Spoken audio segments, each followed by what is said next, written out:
पितामही विद्यापीठ ज्ञानसागर ग्रंथमाला के विभाग 3 कुटुंब शिक्षा के अंतर्गत ग्रंथों की संख्या 39 है। इसका क्रमांक संख्या 105, ग्रंथ क्रमांक 96। अध्याय 25, वर्ष भर की अध्ययन यात्रा। गत वर्ष की तरह ही भरपूर पूर्व तैयारी की गई। गत वर्ष केवल कुछ पाठ्यक्रम चलाने थे, इस वर्ष 4 गुना अधिक कार्य था। इस वर्ष पाठ्यक्रमों की संख्या बढ़ी थी, 2 विभाग भी बढ़े थे। विद्वत परिषद और संपर्क विभाग का कार्य लंबा चौड़ा था, परंतु आचार्यों के पास अनुभव था, समाज में स्वीकृति थी, इसलिए कार्य सुकर लगता था। पाठ्यक्रमों के विभिन्न विषयों और मुद्दों के लिए सामग्री निर्माण करने वाले, कक्षा में सहयोग करने वाले, व्यवस्था जुटाने वाले और अध्यापन करने वाले बहुत लोग जुड़े थे। पाठ्यक्रमों की संख्या दुगुनी हुई थी तो छात्रों की संख्या चौगुनी और आचार्यों व्यवस्थापकों की संख्या 5 गुनी बढ़ गई थी। फिर भी कहीं कोलाहल, तनाव, भागदौड़ या उलझन नहीं थी, क्योंकि सारे स्थान विकेंद्रित थे। समय अलग अलग था, छात्र और आचार्य भी अलग अलग थे। पाठ्यक्रम बहुत व्यवस्थित पद्धति से चलता था। संपर्क विभाग की योजना से समय समय पर टीवी चैनल पर किसी पाठ्यक्रम का सीधा प्रसारण होता था। विभिन्न रूपों में भी समाचार पूरे नगर में पहुंचते थे। सबके प्रतिभाव भी बहुत प्राप्त हो रहे थे। कभी कभी तो आचार्य परेशान हो उठते थे, क्योंकि उत्तर देने चाहिए ऐसे प्रश्न भी पूछे जाते थे। फिर भी आचार्य निर्वहन कर लेते थे। हाँ, सभी आचार्यों, सहायकों, व्यवस्थापकों की एकत्र बैठक होती थी, तब संख्या इतनी अधिक थी कि वह सभा ही लगती थी। आचार्यों, सहायकों, व्यवस्थापकों की हर बैठक में आचार्य वरदलक्ष्मी उपस्थित रहती थी। हर पाठ्यक्रम में समय समय पर अध्ययन हेतु तो वे जाती ही थीं, परंतु इस बैठक में वे पाठ्यक्रमों के बारे में पूरी जानकारी प्राप्त करती थीं, प्रश्न पूछती थीं और मार्गदर्शन भी करती थीं। हर बैठक में वृत्त, प्रश्नोत्तरी और मार्गदर्शन ऐसे होते थे कि सबको संतोष होता था और उत्साह द्विगुणित होता था। आचार्य वरदलक्ष्मी के प्रतिदिन के वार्तालाप गृह गंगा में स्नान के नाम से प्रसिद्ध और लोकप्रिय हुए। अनेक वक्ता अपने वक्तव्यों में उनके उदाहरण देते थे। घर में, बाजार में, कार्यालयों में इन पर चर्चा होती थी। यह इसलिए होता था क्योंकि चर्चा करने वाले सब घर में रहने वाले थे और आचार्य की बातें उन्हें अपने से ही संबंधित लगती थी। इस प्रकार सारे संचार माध्यम अच्छी तरह उपयोग में आते थे। इधर विद्वत परिषद भी सक्रिय थी। उनकी छोटी छोटी गोष्ठियों में गृह जीवन को लेकर चर्चाएं होती थीं। विशेषता यह थी कि यहाँ आधारभूत तरीके से भारतीय जीवन दृष्टि, भारतीय धर्म और संस्कृति, भारतीय जीवन शैली और परंपरा के प्रकाश में ही बातें होती थीं। चर्चा में भाग लेने वाले सब आधुनिकता के तो पुरस्कर्ता थे, आधुनिकता पर उनका आग्रह था। आधुनिकता उनके विचार में अनिवार्यता थी, परंतु आधुनिकता परंपरा और संस्कृति के विरोध में ही हो सकती है, यह उन्हें मान्य नहीं था। आधुनिकता को ही वे युगानुकूलता कहते थे। समाज के वैचारिक क्षेत्र में कार्यरत विद्वानों के मन और मस्तिष्क में वे इस बात को प्रतिष्ठित करना चाहते थे। वैचारिक जगत की जो 2 विचित्र समस्याओं पर उन्होंने अपना सारा ध्यान केंद्रित किया था। एक समस्या थी विगत 300 वर्षों में उत्पन्न हुई विद्वानों की मानसिकता। पश्चिम में जो लिखा, कहा गया, किया गया वह सही है, अच्छा है और प्रमाण है, यह मानने का प्रचलन सार्वत्रिक हो गया था। उसे ही आधुनिक समझा जाता था। बौद्धिक क्षेत्र में भी सर्वोपरि आधार बुद्धि न होकर मानस बन गया था। इस आधार पर पाठ्यक्रम बने, पाठ्य पुस्तकें बनी, कहानियाँ, गीत, नाटक, उपन्यास लिखे गए, सिद्धांतों का प्रतिपादन होने लगा, विचारधाराएं पुरस्कृत होने लगी, व्यवस्थाएं परिवर्तित हुई, नए नए कानून बने, शैली परिवर्तित हुई। भारतीय शास्त्रों का अध्ययन खंडित हुआ, बंद हुआ, पुनः अध्ययन शुरू हुआ तो पाश्चात्य विचार के परिप्रेक्ष्य में होने लगा। उसका पुनर्मूल्यांकन और पुनः प्रस्तुति होने लगी। शिक्षा का अंतस्तत्व और अंतः स्वरूप बदला गया। उसके अनुसार बाह्य स्वरूप भी परिवर्तित हुआ, सरकार की नीतियां परिवर्तित हुई, उद्योगों की दृष्टि और पद्धति परिवर्तित हुई, अर्थार्जन का स्वरूप परिवर्तित हुआ, सामाजिक संबंधों की दृष्टि और स्वरूप परिवर्तित हुआ, गृह जीवन की शैली परिवर्तित हुई। भारतीयता का अंतस्तत्व इतना दब गया जैसे मोटे काले कपड़े से ढका विद्युत गोला। वह होता तो है परंतु वस्तुओं को प्रकाशित नहीं करता। विद्वत परिषद के विद्वानों को समझ में आ गया कि भारतीय ज्ञान प्रकाश के ऊपर चढ़े पाश्चात्य मोटे काले कपड़े के आवरण को दूर करना है और भारतीयता के प्रकाश में वस्तुओं के स्वरूप को प्रस्तुत करना है। बौद्धिक क्षेत्र की दूसरी समस्या यह थी कि घर, गृह जीवन, गृह संस्कार आदि को कार्यालय और कारखानों की अपेक्षा हीन माना जाने लगा। नौकरी नहीं करना, अर्थार्जन नहीं करना, लिखना पढ़ना नहीं आना, बाहर नहीं निकलना आदि बातों को हेय माने जाने लगा। घर में ही रहकर व्यवसाय करते थे, नौकरी नहीं करते थे। अर्थार्जन के लिए जिन्हें अक्षर लेखन आवश्यक नहीं था, ऐसे कारीगर हीन माने जाने लगे, भले ही उनके पास उत्कृष्ट कारीगरी, व्यवहारिक सूझबूझ और धर्म तथा नीति की दृष्टि हो। घर चलाने वाली कुशल गृहिणी, नई पीढ़ी को संस्कारित करने वाली समझदार माता, स्तोत्र, काव्य और शास्त्र जानने वाली घर में रहने वाली स्त्रियां भी हेय मानी जाने लगी, केवल इसलिए कि वे पढ़ना लिखना नहीं जानती थीं और घर से बाहर जाकर नौकरी कर अपना पैसा नहीं कमाती थीं। घर को इतना हेय मानने के परिणाम स्वरूप समाज का संस्कार जीवन उद्ध्वस्त हो गया। सामाजिक सम्मान और सुरक्षा कम हो गए, संबंधों की गहराई और आघात क्षमता निश्चेष हो गए, मानसिक रोग बढ़ गए। इस बिखरी हुई, अस्त व्यस्त हुई गृह व्यवस्था और समाज व्यवस्था को पुनः व्यवस्थित करना, आंतरिक रूप से सुदृढ़ बनाना विद्वत क्षेत्र का काम था। पितामही विद्यापीठ की विद्वत परिषद का प्रयास इन दो समस्याओं के निराकरण का था। इस दृष्टि से विद्वत परिषद के विद्वानों ने अपना एक केंद्रवर्ती विषय बनाया था, एकात्म कुटुंब व्यवस्था। इस केंद्रीय विषय को स्पष्ट करने के लिए उन्होंने अपनी कार्य पद्धति बनाई। उसका एक आयाम था गृह जीवन के वर्तमान छोटे छोटे व्यवहारों और व्यवस्थाओं का शास्त्रीय और सांस्कृतिक धरातल पर विश्लेषण और परिवर्तन के सुझाव। ऐसे विषयों की एक मालिका ही उन्होंने तैयार की। उदाहरण के लिए इस मालिका के कुछ विषय इस प्रकार थे: 1. युवक और युवती की विवाह की आयु। 2.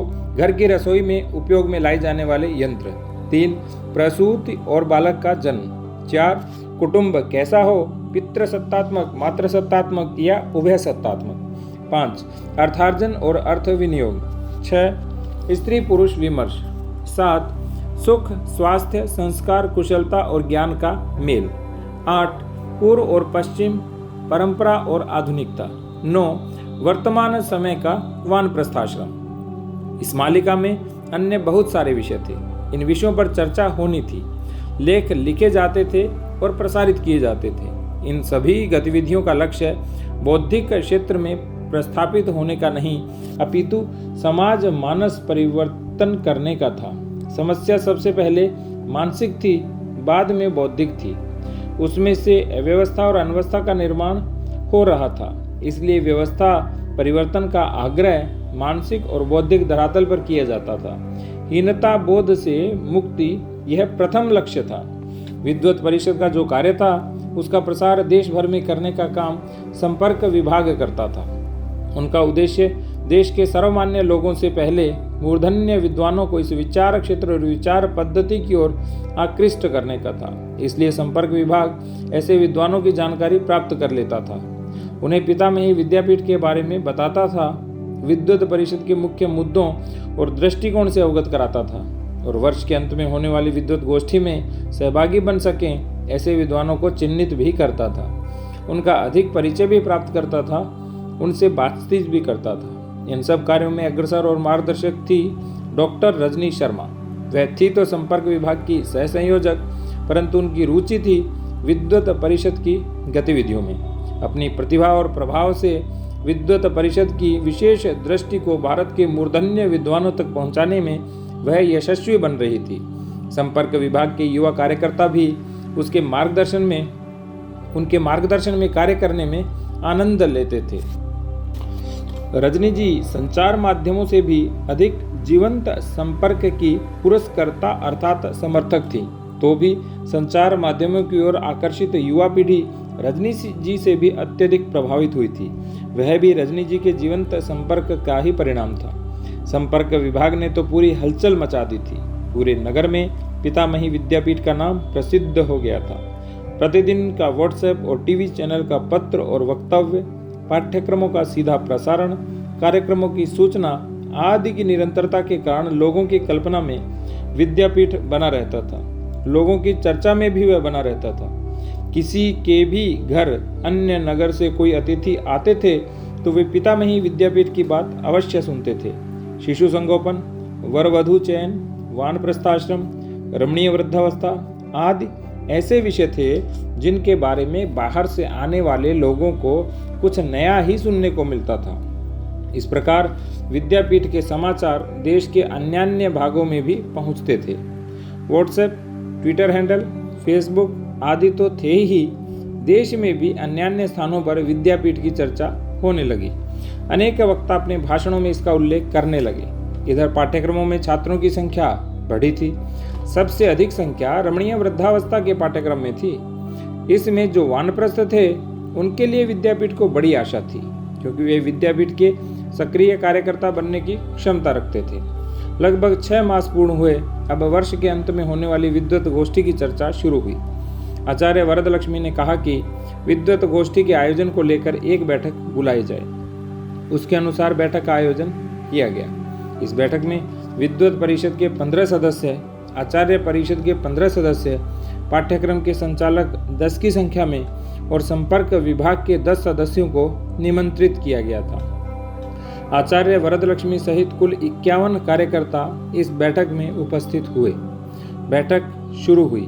बैठक का संचालन आचार्य देवकी कर रही थी। अध्यक्षता आचार्य वरदलक्ष्मी कर रही थी। आचार्य देवकी ने बैठक की प्रस्तावना करते हुए कहा, आगामी समय में पितामही विद्यापीठ की ओर से एक विद्वत गोष्ठी का आयोजन होना है। उसके आयोजन के लिए प्रथम चरण की चर्चा करने के लिए आज की बैठक का आयोजन किया गया है। बैठक में उपस्थित आप सब का मनःपूर्वक स्वागत है। हमें बैठक में इन विषयों पर चर्चा करनी है।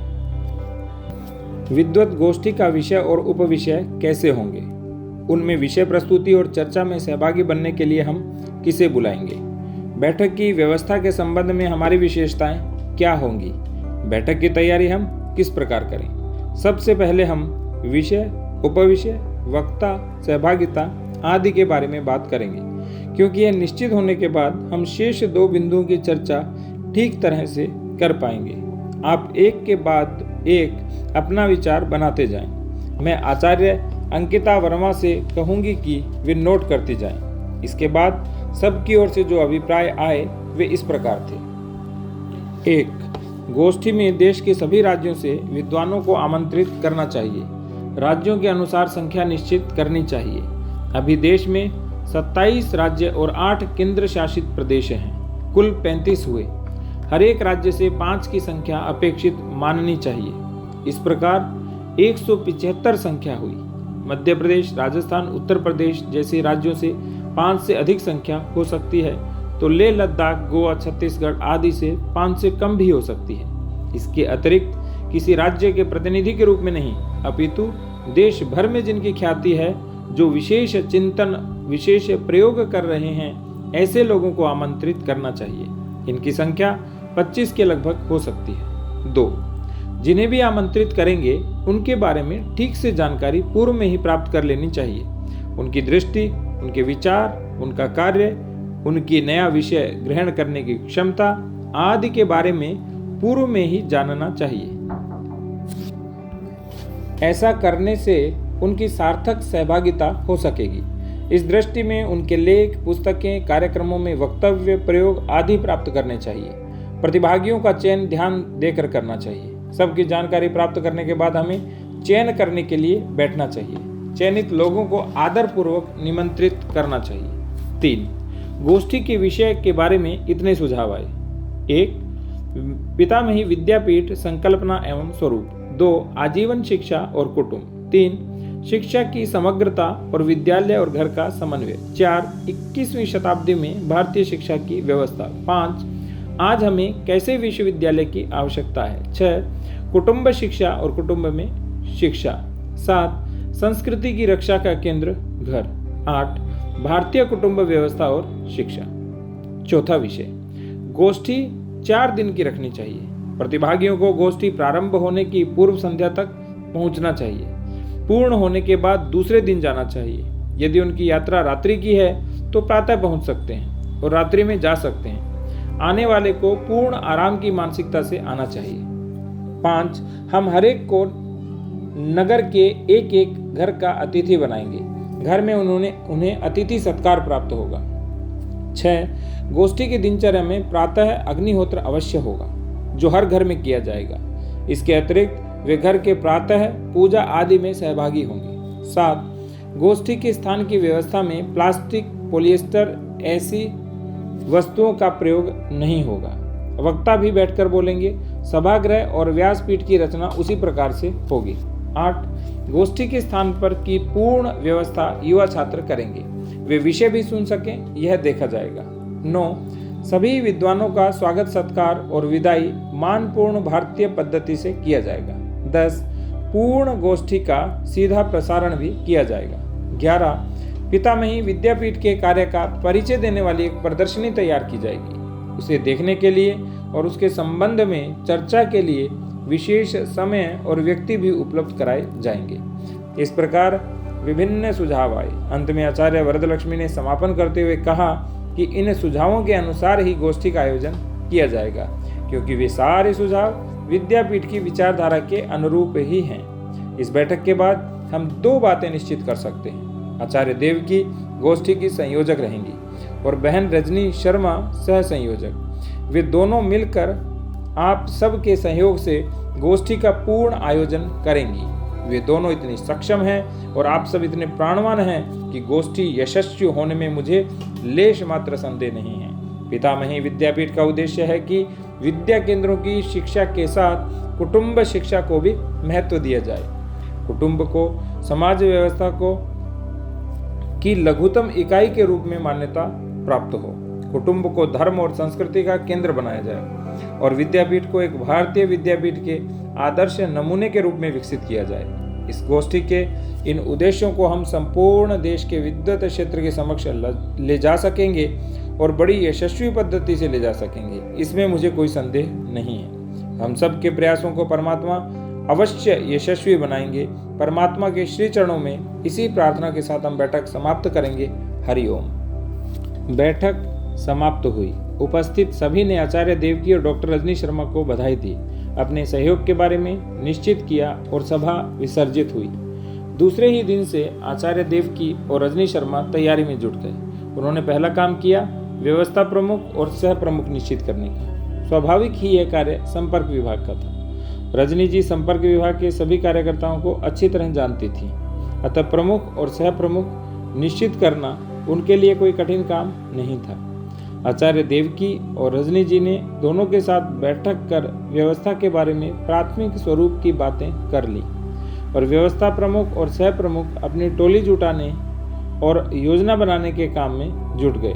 उसके बाद उन्होंने दूसरा काम किया, पाठ्यक्रम विभाग के साथ बैठकर उनके काम की योजना बनाने का। उन्होंने इस विभाग को नाम दिया बौद्धिक विभाग। इस विभाग के प्रमुख और सह प्रमुख निश्चित किए गए और उन्हें 2 काम सुपुर्द किए। एक काम था गोष्ठी के समय प्रस्तुत की जाने वाली प्रदर्शनी तैयार करने का और दूसरा काम था बड़े और छोटे सभागृहों की व्यवस्था करने का। इन दोनों कामों के प्रति हमारी क्या दृष्टि हो और अन्य कामों के लिए समय बचाकर किस प्रकार से यह व्यवस्था की जाए, इसकी चर्चा उन्होंने दोनों के साथ कर ली। दोनों विभाग अपने अपने कार्य में लग गए। अब उन्होंने अपने विभाग का विचार करना शुरू किया। उन्होंने इसका नाम दिया गोष्ठी विभाग। यहाँ भी उन्होंने अपने 2 सहयोगी बना लिए। उन्हें गोष्ठी विभाग, समायोजक और सह समायोजक ऐसे नाम दिए। चारों ने बैठकर पर्याप्त विचार विमर्श करने के बाद मुख्य और उप मुख्य विषय निश्चित किए। वे इस प्रकार थे। मुख्य विषय कुटुंब शिक्षा के संदर्भ में शिक्षा की पुनर्रचना। इसके साथ ही उन्होंने उप विषय भी निश्चित किए। वे इस प्रकार थे। 1. जीवन विकास हेतु शिक्षा। 2. कुटुंब की शिक्षा और कुटुंब में शिक्षा। 3. कुटुंब शिक्षा और विद्यालयीन शिक्षा का समायोजन। 4. पितामही विद्यापीठ संकल्पना एवं स्वरूप। 5. विश्वविद्यालयों के शिक्षा विचार में परिवर्तन का स्वरूप एवं कार्ययोजना। 6. शिक्षा की पुनर्रचना में राज्य और समाज की भूमिका। 7. व्यवहार विचार। गोष्ठी के दिन थे माघ शुक्ल द्वितीया से पंचमी। पंचमी के दिन विद्यापीठ के इस वर्ष के पाठ्यक्रमों का समापन समारोह भी होना था। इसे ध्यान में रखते हुए उन्होंने गोष्ठी की प्राथमिक स्वरूप की समय सारणी बनाई। सारे विद्वजन घर से ही आने वाले थे, अतः उन्होंने दिन के 2-2 सत्रों की योजना की। उनका समय रखा प्रातः 9 से 12 और अपराह्न में 3:30 से 6:30, अर्थात प्रतिदिन 6 घंटे विमर्श होना था। इतनी बातों को लेकर वे आचार्य वरदलक्ष्मी के पास गई। उनके साथ सारी चर्चा कर उनसे सम्मति प्राप्त कर ली। अब उन्होंने 3 काम किए। 1. गोष्ठी का पत्रक तैयार करना। 2. गोष्ठी के प्रतिभागियों की सूची बनाना। 3. गोष्ठी में विभिन्न विषयों के लिए वक्ता निश्चित करना। इस कार्य के लिए उन्हें 20 दिन लगे। स्वाभाविक था कि उन्हें पहला काम पहले ही करना था। वह उन्होंने प्रथम 4 दिन में ही कर दिया। देश भर से प्रतिभागी आए। इस दृष्टि से योजना करना आवश्यक था। चाहिए तो थे 200 विद्वजन, परंतु कोई भी 200 विद्वान तो चलेंगे नहीं। अतः रजनी जी ने प्रथम इंटरनेट का सहयोग लिया। देश भर में जो लोग भारतीय शिक्षा के क्षेत्र में चिंतनात्मक और प्रयोगात्मक कार्य कर रहे थे, उनकी जानकारी प्राप्त की। इसमें उन्हें लगभग 200 नाम प्राप्त हुए। दूसरे क्रम में उन्होंने देश भर में कार्यरत शैक्षिक, वैचारिक और सांस्कृतिक क्षेत्र में कार्यरत देशव्यापी संगठनों की जानकारी प्राप्त की। ऐसे 50 संगठनों की जानकारी उन्हें प्राप्त हुई। उसके बाद देश भर में विद्वान के रूप में स्वतः ख्यात व्यक्तियों की एक सूची बनाई। यह सूची भी लगभग 100 लोगों की बनी। इसके बाद जिन लोगों ने राष्ट्रीय शिक्षा को लेकर आंदोलन किए थे, संगठन और संस्थाएं चलाई थी, उन संगठनों और संस्थाओं की सूची बनाई। इनमें भी उन्हें 20 नाम मिले।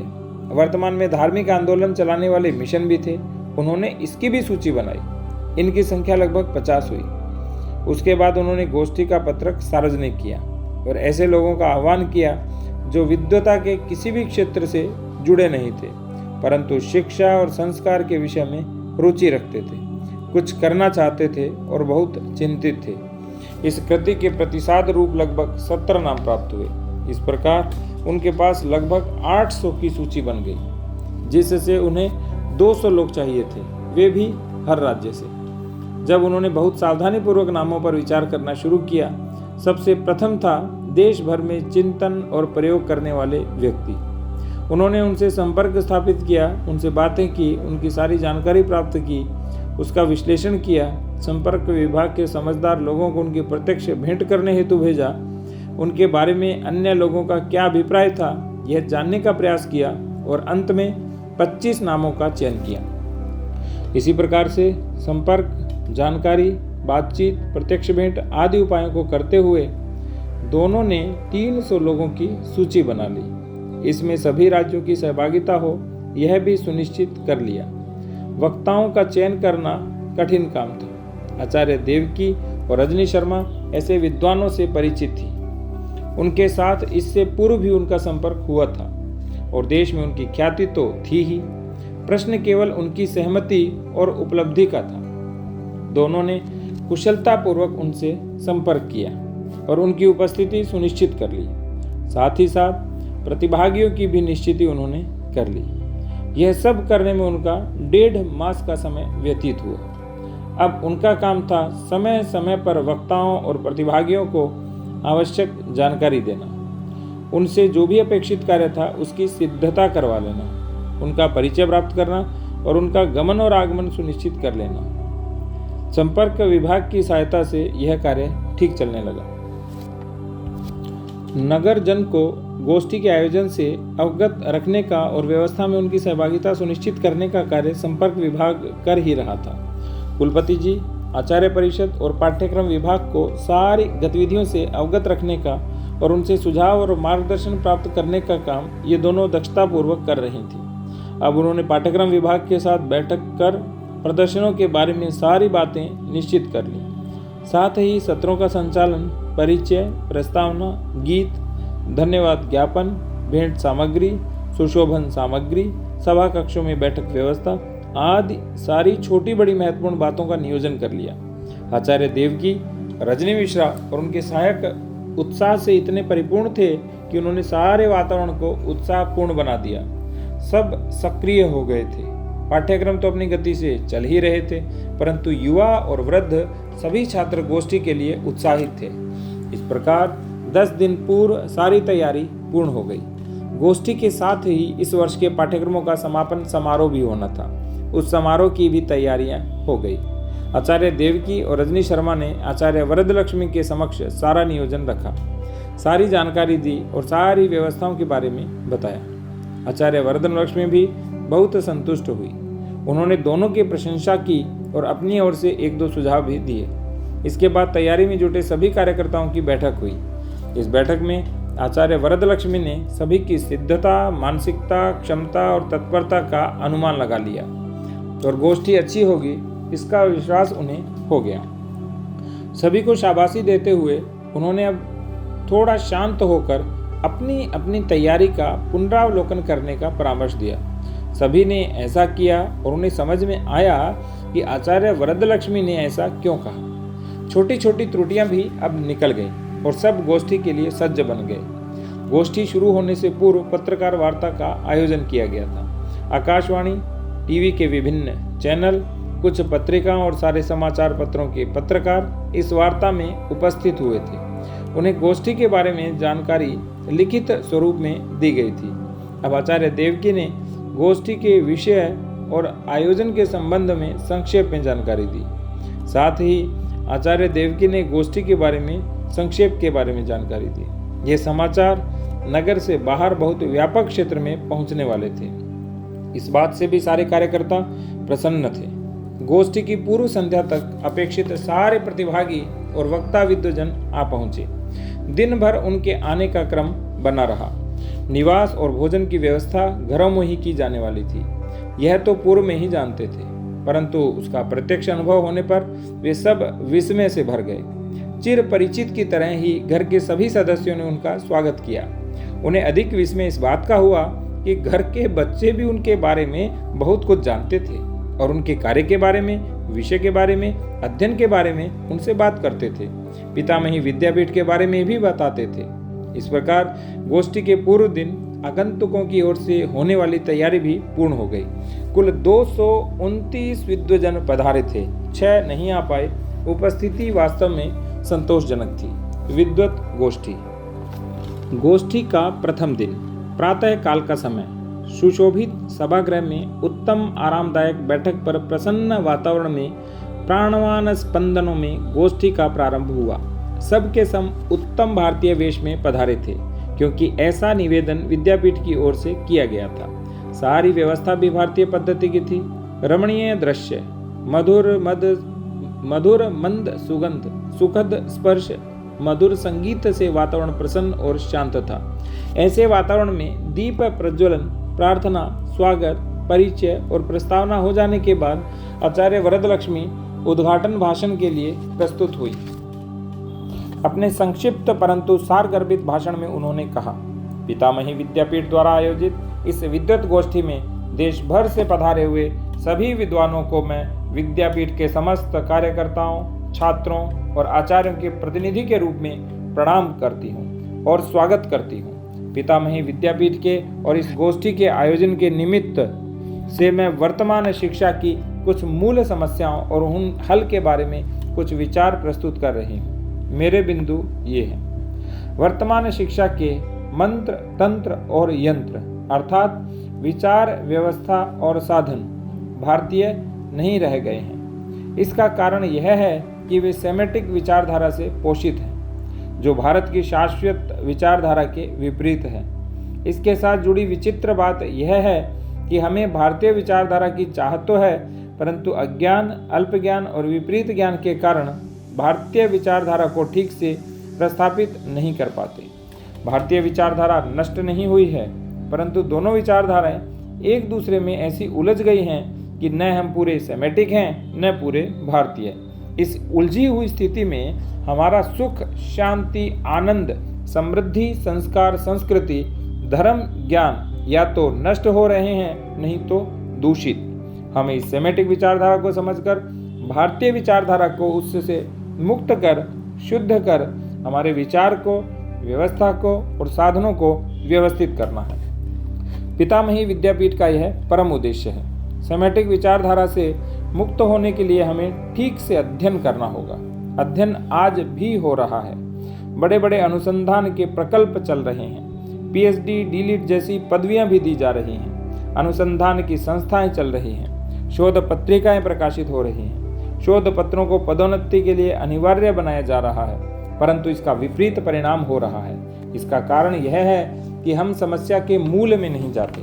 सेमेटिक विचारधारा के मूल को उखाड़े बिना हम उसकी डालियों को, पत्तों को, फूल को, फलों को बदलने का प्रयास कर रहे हैं। इससे काम बनता नहीं है और श्रम व्यर्थ जाता है। आभासी संतुष्टि होती है, यह एक और हानि है। अतः हमें ऐसी उपाय योजना चाहिए जो मूल तक पहुंचने की वृत्ति प्रवृत्ति को प्रेरित करे, पोषित करे और बलवत्तर बनाए। पितामही विद्यापीठ यह कार्य करता है और इस गोष्ठी में इस विचार पर हो ऐसी प्रार्थना भी करता है। दूसरा महत्वपूर्ण बिंदु यह है कि शिक्षा ज्ञान की व्यवस्था है। इस मूल बात की आज विस्मृति हो गई है। शिक्षा कोई भौतिक पदार्थ नहीं है। हमने उसे भौतिक पदार्थ माना, क्रय विक्रय का पदार्थ माना, अर्थार्जन का साधन बना दिया और उसका श्रेष्ठत्व नष्ट कर उसे हीन बना दिया। जो विकास का उत्तम माध्यम था उसे क्षुद्र साधन बना दिया। इस कारण से ज्ञान अनवस्थ हो गया, बुद्धि विभ्रम निर्माण हो गया, सारी समझ उलट पुलट हो गई और व्यक्तिगत जीवन और राष्ट्र जीवन भटक गया। इस भटकाव से उबरकर दृढ़ स्थिर आधार पर टिकने के लिए हमें शिक्षा को ही ठीक करना होगा। इसे भारतीय ज्ञान दृष्टि की व्यवस्था करने के उत्तम कार्य में प्रयुक्त करना होगा। शिक्षा जीवन विकास के लिए होती है। जीवन जन्म जन्मांतर में और इस विश्व में एक और अखंड होता है। जीवन यात्रा निरंतर चलती है। उसकी गति मुक्ति की ओर होती है। व्यक्ति का इस जन्म का जीवन गर्भाधान से शुरू होता है और अंत मृत्यु के साथ। शिक्षा इस संपूर्ण जीवन के साथ जुड़ी है, उसमें ओतप्रोत है। इसका आजीवन चलने वाली शिक्षा का एक अंग विद्यालय में होने वाली शिक्षा है। हमने इस तथ्य को भुलाकर विद्यालय में दी जाने वाली शिक्षा को ही शिक्षा समझा। जीवन विकास के लिए आजीवन शिक्षा के सिद्धांत को भुला दिया, परंतु इसका स्मरण करने की आवश्यकता है। पितामही विद्यापीठ ने आजीवन शिक्षा के जीवन विकास के लिए शिक्षा के सिद्धांत को स्वीकार कर लिया। आजीवन शिक्षा का केंद्र घर है। समाज व्यवस्था की मूल इकाई घर है। घर का अर्थ कुटुंब है। समाज जीवन के सभी पहलू घर में शुरू होते हैं, विकसित होते हैं। इसलिए समाज की सुस्थिति चाहते हैं तो घर को ठीक करना चाहिए। इस दृष्टि से शिक्षा का विचार करते समय हमें घर का संदर्भ ध्यान में लाना आवश्यक है। आज कुटुंब जीवन को लेकर स्थिति विपरीत है। अतः पितामही विद्यापीठ ने गृह जीवन को ही अपना कार्यक्षेत्र बनाया है। कुटुंब की शिक्षा और कुटुंब में शिक्षा विद्यापीठ का एक सूत्र है। कुटुंब में आजीवन शिक्षा इसी से जुड़ा दूसरा सूत्र है। कुटुंब शिक्षा का विस्तार समग्र शिक्षा ऐसा तीसरा सूत्र है। हम विद्यालयों एवं महाविद्यालयों में शिक्षा की व्यवस्था करते हैं। दिनों दिन इसका विस्तार बढ़ता जाता है। छात्रों की संख्या, विद्यालयों की संख्या, विषयों की संख्या बढ़ती जाती है। खर्च बढ़ता जाता है। संसाधनों में वृद्धि होती है। तंत्र जटिल होता जाता है। जीवन की समस्याओं को हल करने की बात तो दूर की हो जाती है, शिक्षा स्वयं समस्या बनती जा रही है। इसमें मूलगामी परिवर्तन करने की आवश्यकता है। शिक्षा को जीवन के साथ जोड़ने के लिए शिक्षा व्यवस्था को गृह जीवन के साथ अनुकूल बनाने वाला होना चाहिए। संपूर्ण विद्या क्षेत्र घर के लिए है, घर समाज के लिए है, समाज धर्म और संस्कृति के लिए है। इस दृष्टि से पितामही विद्यापीठ ने अपना कार्य शुरू किया है। विद्यापीठ चाहता है कि विद्या क्षेत्र में कार्यरत सभी विद्वजन इस दृष्टि से चिंतन करें, परिवर्तन के लिए सुझाव दें। योजना बनाएं। पितामही विद्यापीठ तीसरे मुद्दे समग्र शिक्षा को महत्वपूर्ण मानता है और इस पर व्यापक चिंतन विकसित हो ऐसी अपेक्षा करता है। यह विद्यापीठ अर्थनिरपेक्ष होकर चलता है। इसका क्या अर्थ है? हमारी इस गोष्ठी के आयोजन के लिए व्यय तो होना ही है। विभिन्न पाठ्यक्रमों के संचालन हेतु सामग्री चाहिए, व्यवस्था चाहिए और उसे जुटाने के लिए धन चाहिए। फिर अर्थनिरपेक्ष कैसे है? अर्थनिरपेक्ष के 2-3 सीधे संकेत हैं। 1. इस विद्यापीठ में अध्ययन करने के लिए किसी प्रकार से शुल्क नहीं देना पड़ता है। 2. इस विद्यालय में पढ़ाने का कोई पुरस्कार, मानधन या वेतन नहीं मिलता है। 3. इस विद्यापीठ में पढ़ने के बाद नौकरी नहीं मिलने वाली है। आज नौकरी नहीं मिलने का कारण वास्तव में विचित्र है। इस विद्यापीठ का तीसरा महत्वपूर्ण मुद्दा यह है कि पितामही विद्यापीठ वानप्रस्थियों के द्वारा चलता है। इसके 2 सूचितार्थ हैं। 1. यह कि वानप्रस्थ वेतन, मानदेय और पुरस्कार की अपेक्षा नहीं करते। विद्यापीठ को अर्थनिरपेक्ष व्यवस्था करने में कठिनाई नहीं होती। दूसरा यह है कि वानप्रस्थ जीवन के और जगत के अनुभव से बहुत कुछ सीख कर आए होते हैं। उनके शास्त्र ज्ञान को उनका ही अनुभव से प्राप्त ज्ञान परिपक्व और व्यवहारिक बनाता है। पितामही विद्यापीठ के माध्यम से हम यह स्थापित करना चाहते हैं कि शिक्षा का क्षेत्र वानप्रस्थियों के द्वारा संचालित होना सबके लिए सुविधा युक्त है। मैं यह बात वर्तमान स्थिति के संदर्भ में कह रही हूँ। भारत में एक समय ऐसा रहा जब गृहस्थ भी गुरुकुल चला रहे थे। याज्ञवल्क्य, सांदीपनी, कृष्ण जैसे महान आचार्य विशाल क्षेत्र पर फैले सहस्त्रों छात्रों और आचार्यों से सुशोभित गुरुकुल चलाते थे। महान तक्षशिला विद्यापीठ अभी का उदाहरण है, जहाँ विश्व भर से छात्र पढ़ने के लिए आते थे। वहाँ भी गृहस्थ आचार्य होते थे, परंतु उस काल की परिस्थिति और मनस्थिति पुनः लाने के लिए हमें बीच का रास्ता निकालकर व्यवस्था बिठानी होगी। व्यवस्था ऐसी होनी चाहिए कि हम अर्थनिरपेक्षता के सिद्धांत के साथ समझौता कर उसे परिवर्तित न करें, उसे ही परिवर्तित न कर दें, अपितु अर्थनिरपेक्षता को बनाए रखें, उसे गौरवपूर्ण बनाएं। जिस समय गृहस्थ आचार्य होते थे उस समय समित पाणी अर्थात समिधा, दान, गुरु दक्षिणा, भिक्षा आदि गुरुकुल के निर्वाह के माध्यम थे और वो प्रतिष्ठित थे। आज वे प्रतिष्ठित नहीं हैं। उन्हें पुनः प्रतिष्ठित करने हेतु प्रथम तो समाज की मानसिकता परिवर्तित करनी होगी। समाज की मानसिकता परिवर्तित करने का रास्ता लंबा है। उसके लिए अर्थनिरपेक्ष व्यवस्था में शिक्षा संस्था को 2 पीढ़ियों तक चलना होगा। हम गृहस्थ की अर्थ सुरक्षा किए बिना उसे अर्थनिरपेक्ष व्यवस्था का हिस्सा नहीं बना सकते। यह कोई सरल बात नहीं है। भारत की संस्कृति को, सांस्कृतिक व्यवस्थाओं को स्थापित करने के लिए उसे व्यापक चिंतन और चर्चा का विषय बनाना होगा। विद्वत क्षेत्र को ऐसा करने का साहस जुटाना होगा। पितामही विद्यापीठ अभी महिलाओं के द्वारा संचालित हो रहा है। इसके 2 कारण हैं। पहला यह कि विद्यापीठ ने कुटुंब शिक्षा को अपना केंद्रवर्ती विषय बनाया है। जीवन विकास, आजीवन शिक्षा आदि का संबंध गृह जीवन के साथ है। समाज व्यवस्था की मूल इकाई भी कुटुंब है। कुटुंब व्यवस्था संचालन की दृष्टि से स्त्री केंद्रीय है, भले ही तत्वतः वह दंपति केंद्रीय हो। अतः इस विद्यापीठ का संचालन महिलाओं के द्वारा होना स्वाभाविक है। विचार भी महिलाओं के मन में आया, यह केवल योगानुयोग से थोड़ा अधिक होना चाहिए।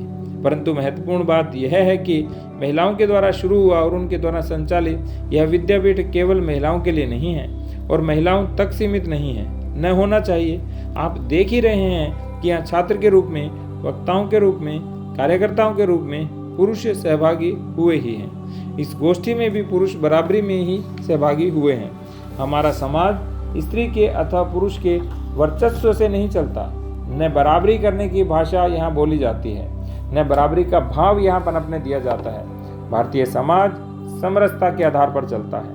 भारतीय समाज में समानता एक रूपता के नहीं अपितु एकात्मता के रूप में प्रतिष्ठित है। इसलिए घर को व्यवस्थित और प्रतिष्ठित करने के प्रयास से शुरू हुआ यह कार्य समस्त शिक्षा क्षेत्र के कार्य के रूप में विकसित होना चाहिए। हमारी सामाजिक सांस्कृतिक व्यवस्थाओं को हमेशा ही कुटुंब व्यवस्था में अनुस्यूत एकात्मता की भावना का अधिष्ठान प्राप्त हुआ है। एक आचार्य और छात्र का संबंध पिता और पुत्र का ही माना गया है और ज्ञान परंपरा के वाहक आचार्य और छात्र जहाँ अध्यापन और अध्ययन करते हैं उसे गुरु का कुल कहा जाता है। राज्य व्यवस्था में राजा समस्त प्रजा का पालक पिता कहा जाता है। अन्न का उत्पादक कृषक जगत का तात कहा जाता है। परमेश्वर को परम पिता माना जाता है।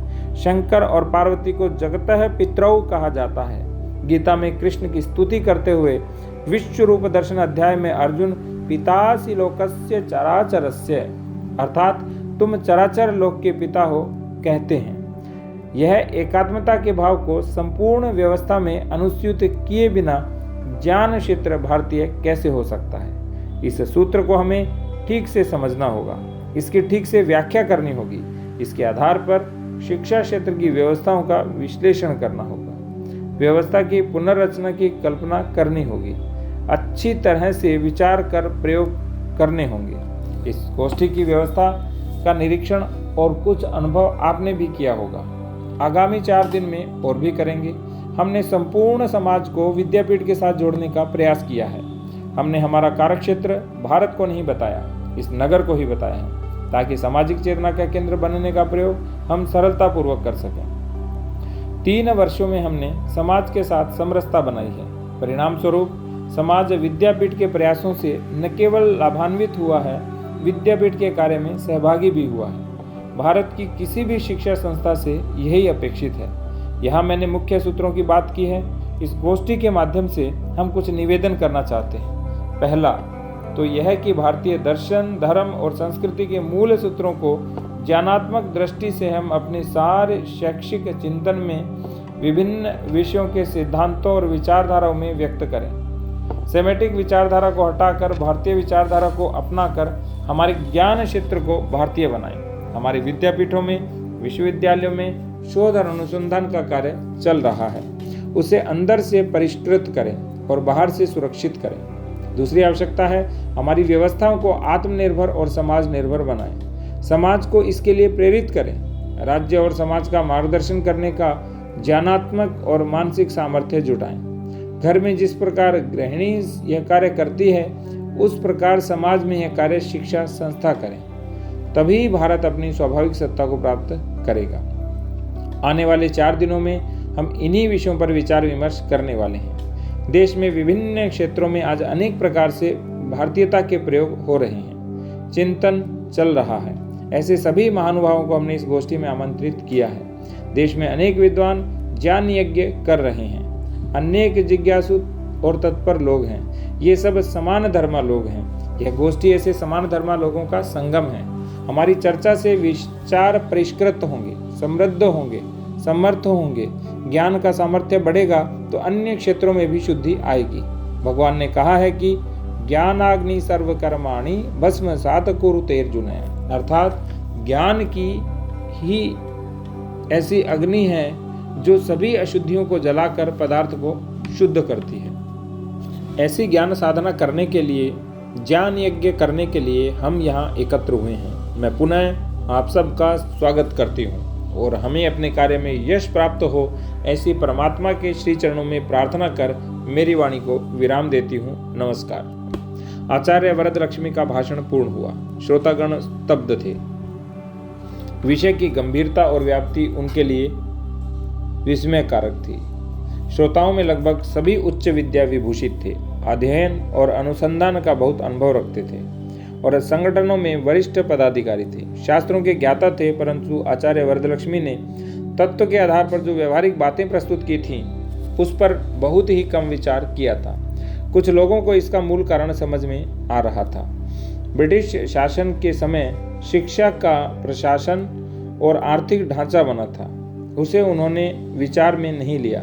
भले ही उस ढांचे से जनित संकटों से वे ग्रस्त हों तो भी उसे गृहीत मानकर चलने की प्रवृत्ति थी। वे केवल शैक्षिक पक्ष पर ही काम कर रहे थे। केवल शैक्षिक वृत्ति प्रवृत्ति वाले भी सेमेटिक विचारधारा के अनिष्टों का आकलन ठीक ढंग से नहीं कर पा रहे थे, अतः फंसे हुए थे। लगभग सभी समाज के स्थान पर राज्य को ही शिक्षा का नियंत्रण मानते थे। समाज और राज्य में समाज अंगी और राज्य अंग है, यह बात उनके लिए विचार पथ में ही नहीं थी। वे सारी व्यवस्थाओं के लिए राज्य को ही अंगी मानते थे। शिक्षा का दायित्व शिक्षक का है और समाज शिक्षा का रक्षक और पोषक है, यह मूल बात सर्वथा विस्मृत हो गई थी।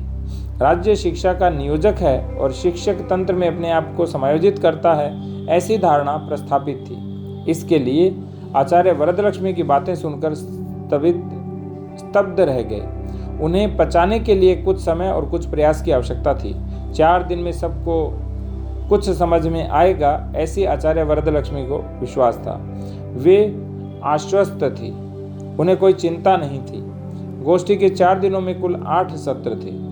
एक सत्र उद्घाटन का, एक समापन का, एक सत्र वर्ष भर के पाठ्यक्रमों के समापन का, शेष 5 विभिन्न विषयों के प्रतिपादक और चर्चा के थे। उनमें भी एक सत्र देश में चल रहे विभिन्न प्रयोगों की प्रस्तुति और चर्चा का था। जो मुख्य 4 विषय प्रस्तुत होने वाले थे वे इस प्रकार थे: भारतीय कुटुंब व्यवस्था का संकट, उसके निवारण के उपाय। 2. कुटुंब के संदर्भ में शिक्षा क्षेत्र की पुनर्रचना का स्वरूप। 3. राज्य व्यवस्था, समाज व्यवस्था, अर्थव्यवस्था और शिक्षा व्यवस्था के आंतर संबंधों को ठीक कैसे करें। 4. भारतीय विचार के आधार पर समाज पुनर्रचना की प्रक्रिया। 2 सत्रों में जो प्रयोग प्रस्तुत होने वाले थे वे इस प्रकार थे: 1. गोग्राम विश्वविद्यालय। 2. वैदिक विद्यापीठ। 3. उद्योग शिक्षा संस्थान। 4. एकात्म विज्ञान अनुसंधान संस्थान।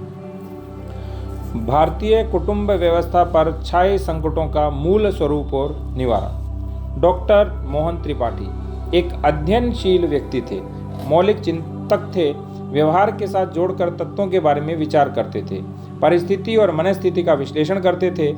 उपनिषद, स्मृति ग्रंथ और मनोविज्ञान का अध्ययन उन्होंने किया था। महाभारत और रामायण के ग्रंथ पढ़े थे। विश्वविद्यालय में समाजशास्त्र विभाग के अध्यक्ष बनने की पात्रता प्रदान करने वाले वर्तमान शास्त्रों का अध्ययन कर पात्रता भी प्राप्त की थी। भारतीय समाज व्यवस्था के मूल विषय पर उन्होंने पुस्तकें भी लिखी थी। इस गोष्ठी में आने से पूर्व उन्होंने पितामही विद्यापीठ के बारे में सारी जानकारी प्राप्त की थी, उनकी संकल्पना को समझने का प्रयास किया था और अपना वक्तव्य तैयार कर उस विषय में आचार्य वरदलक्ष्मी के साथ चर्चा भी की थी। उक्त विषय पर उन्होंने जो बातें कही उनका सार संक्षेप इस प्रकार है। 1. इस विश्व में 2 प्रकार की विचारधाराएं हैं। एक को सेमेटिक विचारधारा कहा जाता है, दूसरे को नॉन सेमेटिक विचारधारा। सेमेटिक विचारधारा द्वैत में विश्वास करती है, परंतु द्वैत में से एक का ही स्वीकार करती है, दूसरे को नकारती है। वह एक को अपना मानती है, दूसरे को पराया। अपने को श्रेष्ठ मानती है, पराये को कनिष्ठ। वह पराये को इस हद तक नकारती है कि उसका अस्तित्व ही मिटाना चाहती है। वह विचारधारा अत्यंत असहिष्णु है। वह कहती है कि या तो मेरा स्वीकार करो, मुझे अपनाओ, नहीं तो मैं तुम्हारा शोषण करूंगी, तुम्हें दास बनाऊंगी या तुम्हें मार दूंगी। तुम मुझे नहीं अपनाओगे तो तुम्हें जीने का अधिकार नहीं है। मेरा भगवान भगवान है, तुम्हारा भगवान शैतान। मैं अच्छी हूँ, तुम बुरी। मैं सही हूँ, तुम त्रुटिपूर्ण। इस विचारधारा ने विश्व में बहुत मारकाट की है, प्रजाओं को नष्ट किया है, संस्कृतियों को नष्ट किया है, दासता का कहर बरपाया है, शोषण की त्रासदी फैलाई है, सुख और शांति नष्ट की है, भय और आतंक का वातावरण बनाया है। दूसरी है नॉन सेमेटिक विचारधारा, जो सबको स्वीकार करती है, सबको समान अधिकार देती है, सबकी स्वतंत्रता की रक्षा करती है और सुख, शांति, सौहार्द और सामंजस्य का साम्राज्य फैलाती है। विनाश नहीं अपितु विकास साधती है। 2. भारत अपने अस्तित्व के प्रारंभ से ही नॉन सेमेटिक विचारधारा का देश रहा है। यहाँ विरोधी के प्रति भी सहिष्णुता है, विरोधी को भी स्वतंत्रता का अधिकार है। भारत में संग्राम हुए हैं सत्य और असत्य के बीच, सज्जनता और दुष्ट के बीच। यहाँ अपने और पराये के बीच संग्राम नहीं हुए हैं, अपने से भिन्न के साथ नहीं हुए हैं। बाहरी भेदों को विविधता मानना, विविधता को सुंदरता मानना और सर्व प्रकार के बाहरी भेदों के पीछे शाश्वत एकत्व को मानना भारतीय विचारधारा का ही मुख्य लक्षण रहा है। भारत की जीवन शैली इस सर्वसमावेशी विचारधारा की व्यवहारिक अभिव्यक्ति है। भारत की समस्त जीवन व्यवस्था इस विचारधारा को मूर्त स्वरूप देने वाली है। भारत की समाज व्यवस्था इस विचारधारा से निःसृत संबंधों की अभिव्यक्ति है। भारत के समस्त व्यवहारों को इस विचारधारा का अधिष्ठान है। इतिहास प्रमाण है कि इस विचारधारा को अपनाकर भारत युगों से सुख, शांति, संस्कार, ज्ञान और समृद्धि से युक्त जीवन जीता आया है। इस विचारधारा को अपनाकर वह चिरंजीव बना है, दूसरों का सहायक बना है। इस विचारधारा को अपनाकर उसने विश्व की अन्यान्य प्रजाओं को सुसंस्कृत जीवन जीना सिखाया है। इस विचारधारा को अपनाकर भारत ने श्रेष्ठ जीवन मूल्यों का विकास किया है और संपूर्ण विश्व में उन्हें प्रसारित किया है। भारत हमेशा विश्व कल्याणक रहा है। 3. भारतीय समाज व्यवस्था का मूल तत्व है एकात्म संबंध। इस संबंध का मूर्त स्वरूप हमें कुटुंब में दिखाई देता है। इसलिए समाज व्यवस्था की मूल लघुतम इकाई है कुटुंब। कुटुंब व्यवस्था का केंद्र है पति और पत्नी, गृहस्थ और गृहिणी। दोनों के एकात्म संबंध का विस्तार संपूर्ण विश्व तक होता है और सूत्र बनता है वसुधैव कुटुंबकम। इतनी अद्भुत व्यवस्था भारत को छोड़कर अन्य कहीं पर दिखाई नहीं देती। वह भारत के मनुष्यों की सूक्ष्म और विशाल बुद्धि का ही सृजन है। सृष्टि के संपूर्ण जाल में कहीं पर भी गुत्थी निर्माण न हुई तो उसका निराकरण हो और सब अपना अपना जीवन निश्चिंत होकर बिताएं, ऐसी रचना कहीं नहीं देखी जाती। इस कुटुंब व्यवस्था को एक ओर तो सृष्टि जितना व्यापक बनाया गया और दूसरी ओर काल के प्रवाह में भी निरंतर चिरंतन बनाकर वंश परंपरा का सृजन किया। वंश परंपरा को खंडित नहीं होने देना, पंच यज्ञ का निर्वाह कर पंच ऋण से मुक्त होने की संकल्पना विकसित कर सत्य और धर्म के अधिष्ठान को मान्यता देकर हमारे ऋषियों ने इस समाज को श्रेष्ठ बनाया, विकास के उच्चतम शिखर तक पहुंचाया। इस महान व्यवस्था का केंद्र है कुटुंब। 4. इस कुटुंब व्यवस्था पर आघात हुआ है सेमेटिक विचारधारा का।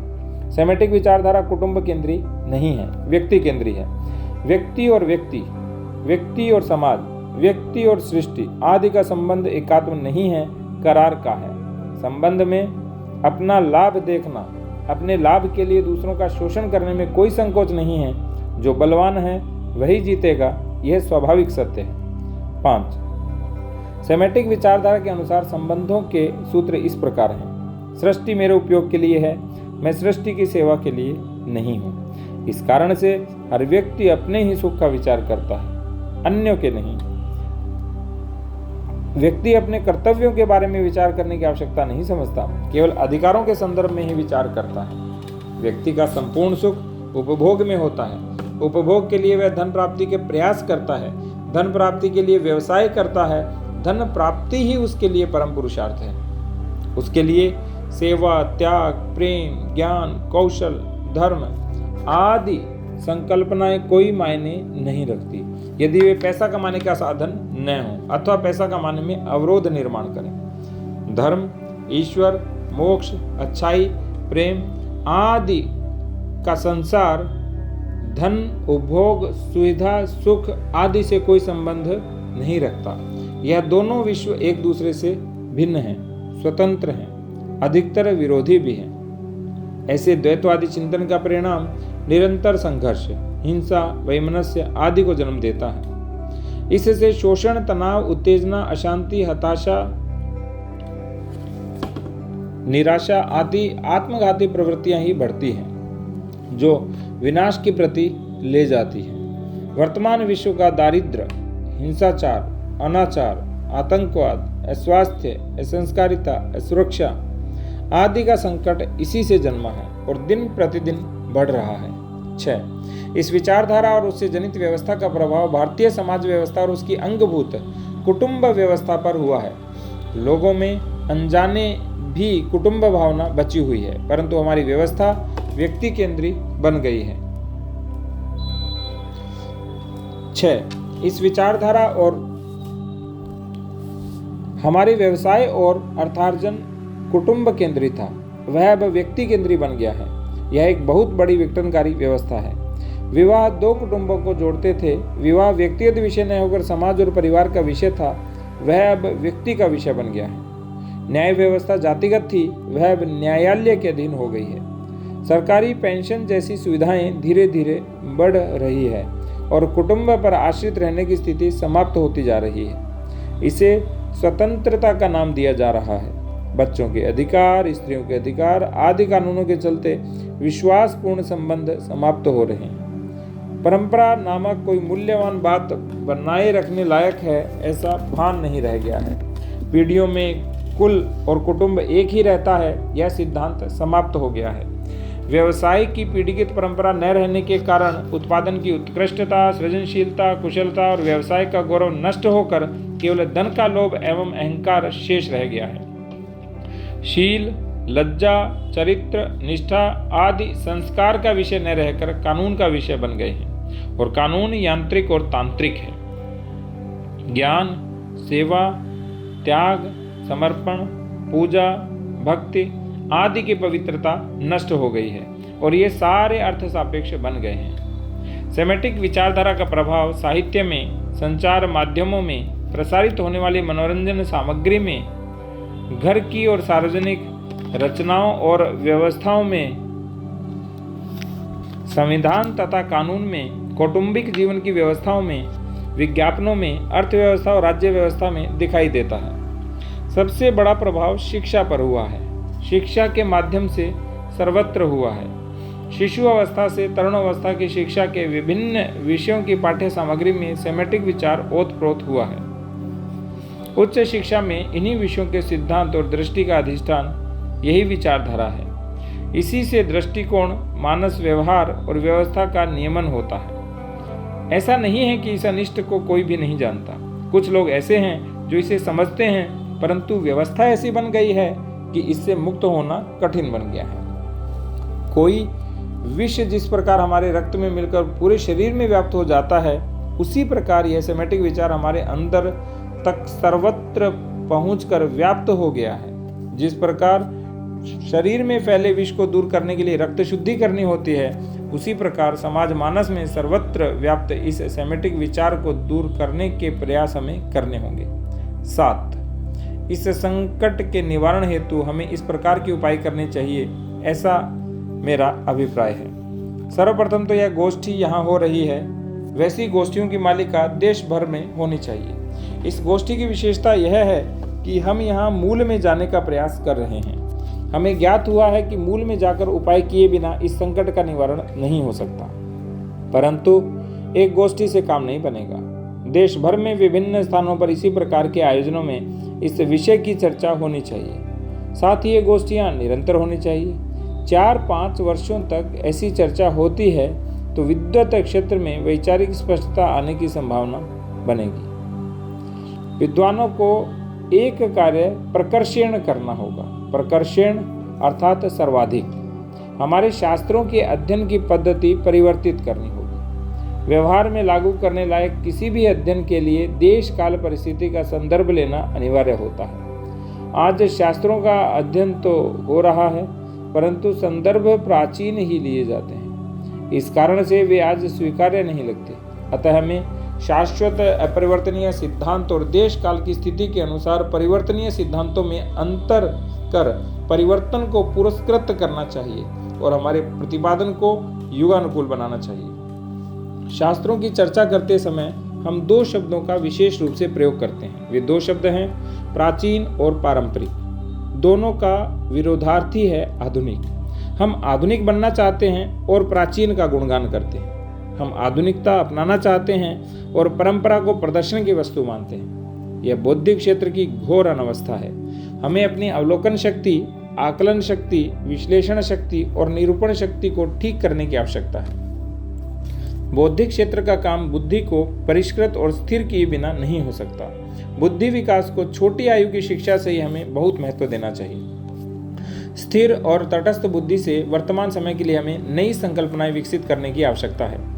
हमारे शास्त्रों पर नए भाष्य लिखने की आवश्यकता है, नई स्मृतियां रचने की आवश्यकता है, नई व्यवस्थाएं देने की आवश्यकता है, नया साहित्य निर्माण करने की आवश्यकता है। बौद्धिक क्षेत्र के ऐसे महान पुरुषार्थ के आधार पर हमें प्रत्यक्ष में नए प्रयोग करने की आवश्यकता रहेगी। जैसे कि पितामही विद्यापीठ एक नया प्रयोग है, इसी प्रकार आज देश में अनेक नए प्रयोग हो रहे हैं। हमारे उद्योगों, हमारे कार्यालयों, व्यवसायों, भवनों, घरों, मंदिरों, राजभवनों की रचना और कार्यशैली में परिवर्तन करने की आवश्यकता रहेगी। अंत में जाकर नियम कानून की व्यवस्था परिवर्तित होगी। इसके लिए प्रारंभ तो इस गोष्ठी से और विद्यापीठ से हो ही गया है। इसमें वृद्धि करने की आवश्यकता है। अंत में कहूँ तो ज्ञानात्मक और व्यवहारात्मक रूप में हमें नई सोच विकसित करनी होगी। भारतीयता का गौरव बढ़ाना होगा। विश्व आज हमारे मार्गदर्शन की प्रतीक्षा कर रहा है। हमें मार्गदर्शन करने की क्षमता अर्जित करनी होगी।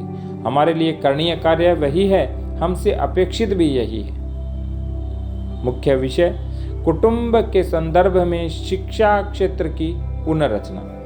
डॉक्टर विद्यानिवास चतुर्वेदी का अपना एक आश्रम था। वह आश्रम गुरुकुल ही था।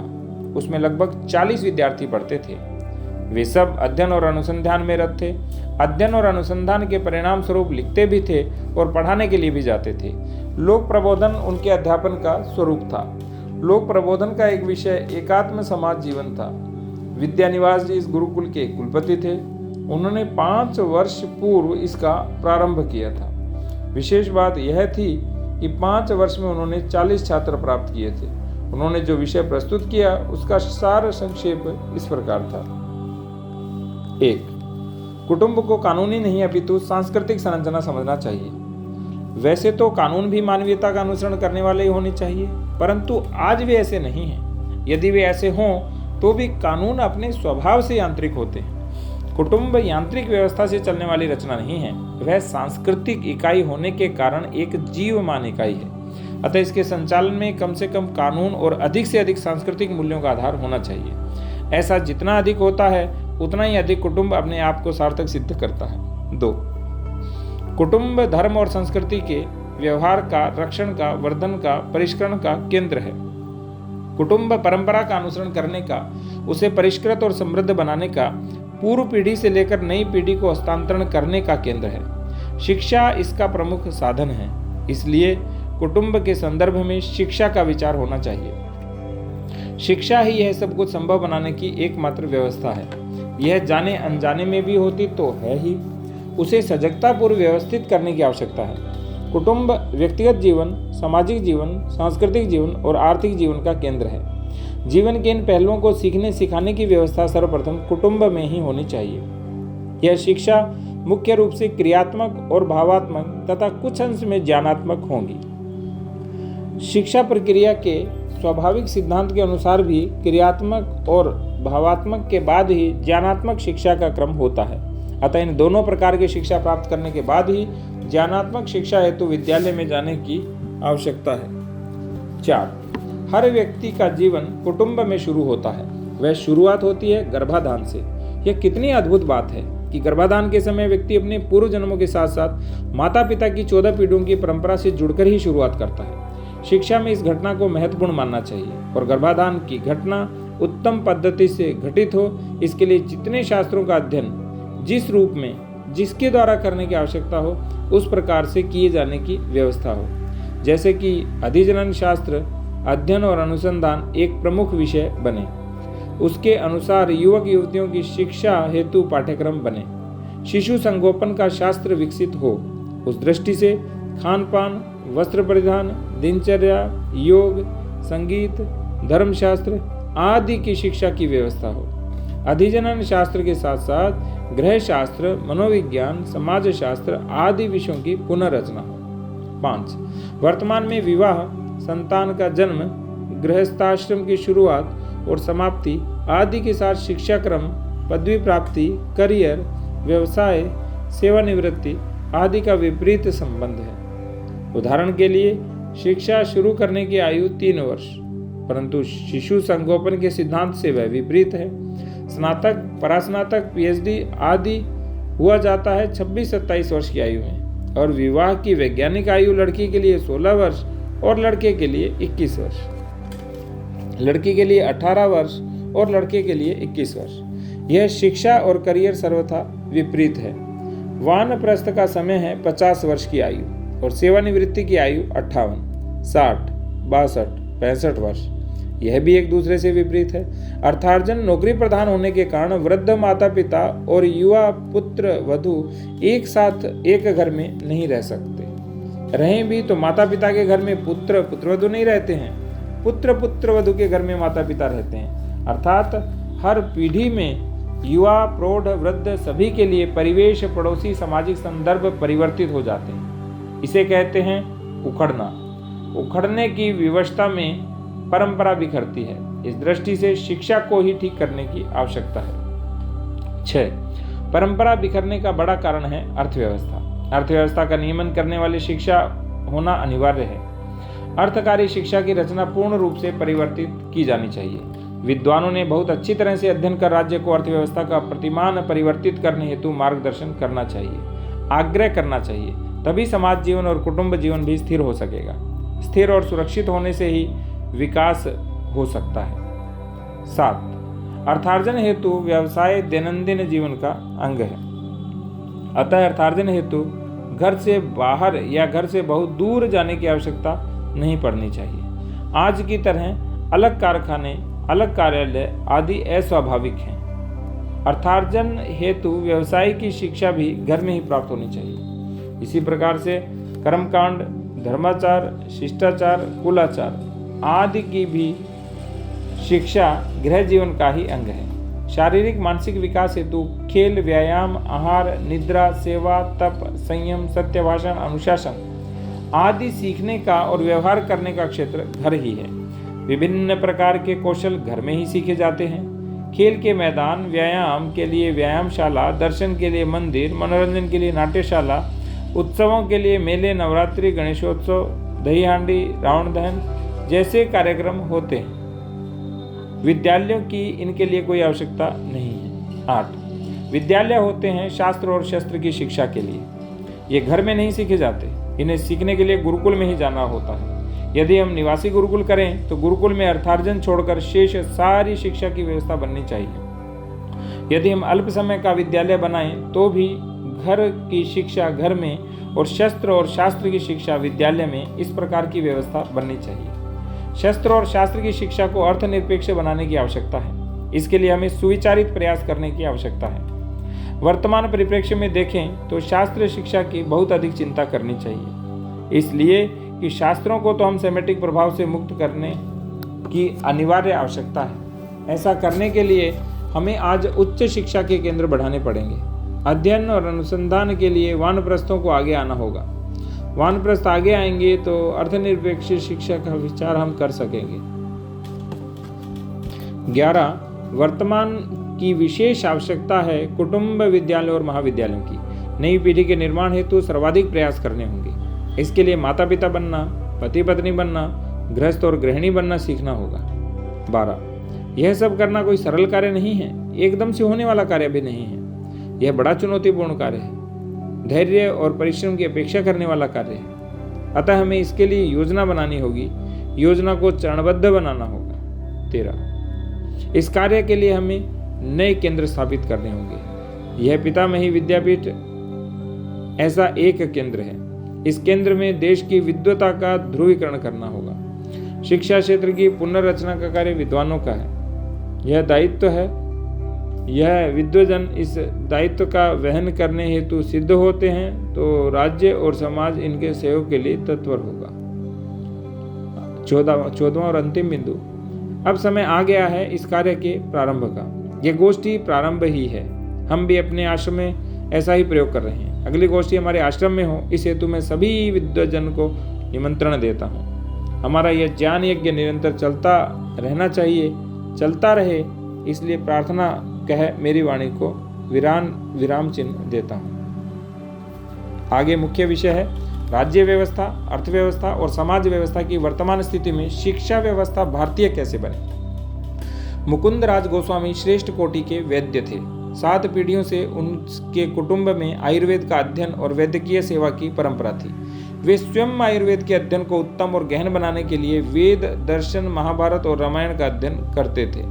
वर्तमान परिस्थिति में विवश होकर उन्होंने आयुर्वेद की पदवियां प्राप्त की थी।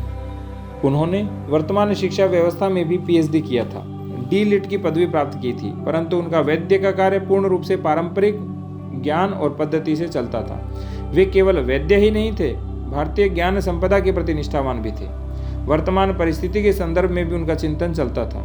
उन्हें समझ में आ गया था कि ज्ञान क्षेत्र में यदि सबसे बड़ा कोई अवरोध था तो वह शिक्षा व्यवस्था था। ज्ञान और ज्ञान की व्यवस्था विषम तत्वों से प्रेरित द्रव्य में फंसी हुई थी। इस संबंध में वे व्यवहारिक चिंतन प्रस्तुत करने वालों में प्रमुख थे। इसी कारण आचार्य वरदलक्ष्मी ने उन्हें इस विषय पर अपना चिंतन प्रस्तुत करने हेतु निवेदित करते हुए आमंत्रित किया था।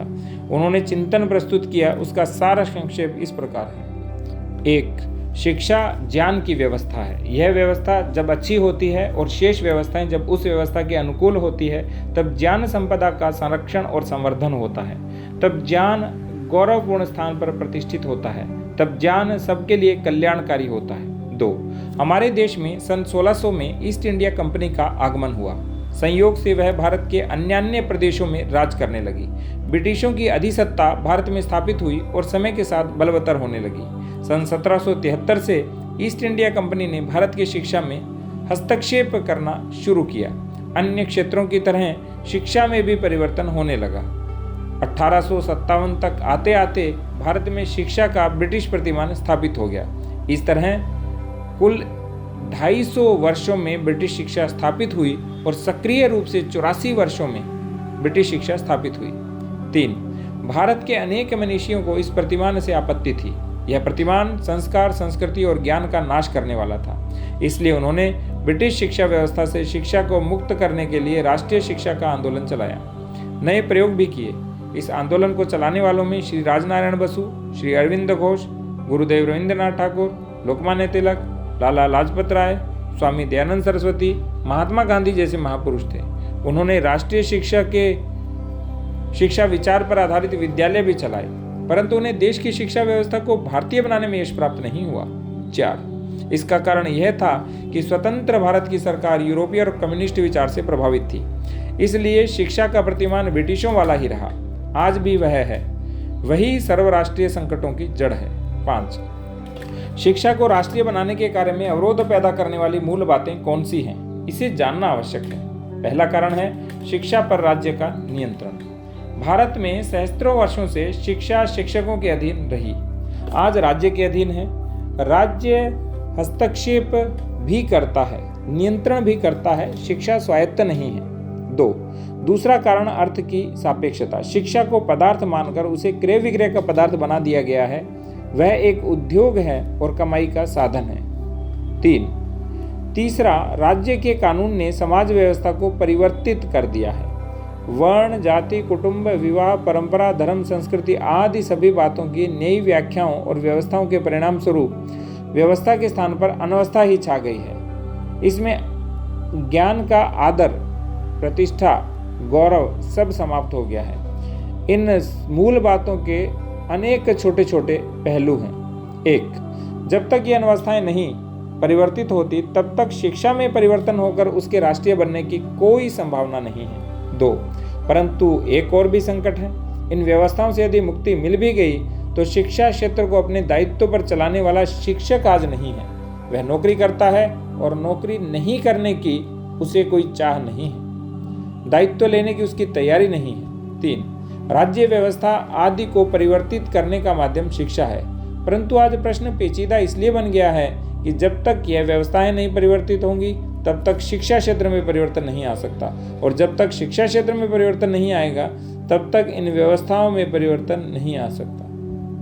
यह नहीं तो वह और वह नहीं तो यह नहीं, ऐसी स्थिति में परिवर्तन आएगा कैसे? यह व्यवहारिक स्तर पर पेचीदा प्रश्न है। इस पेच को कौन खोलेगा, कौन प्रारंभ करेगा?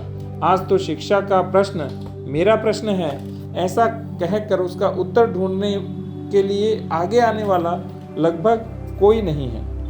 4. इस स्थिति में हल भी व्यवहारिक धरातल पर निकल सकता है, सिद्धांत का प्रश्न तो बाद में आता है।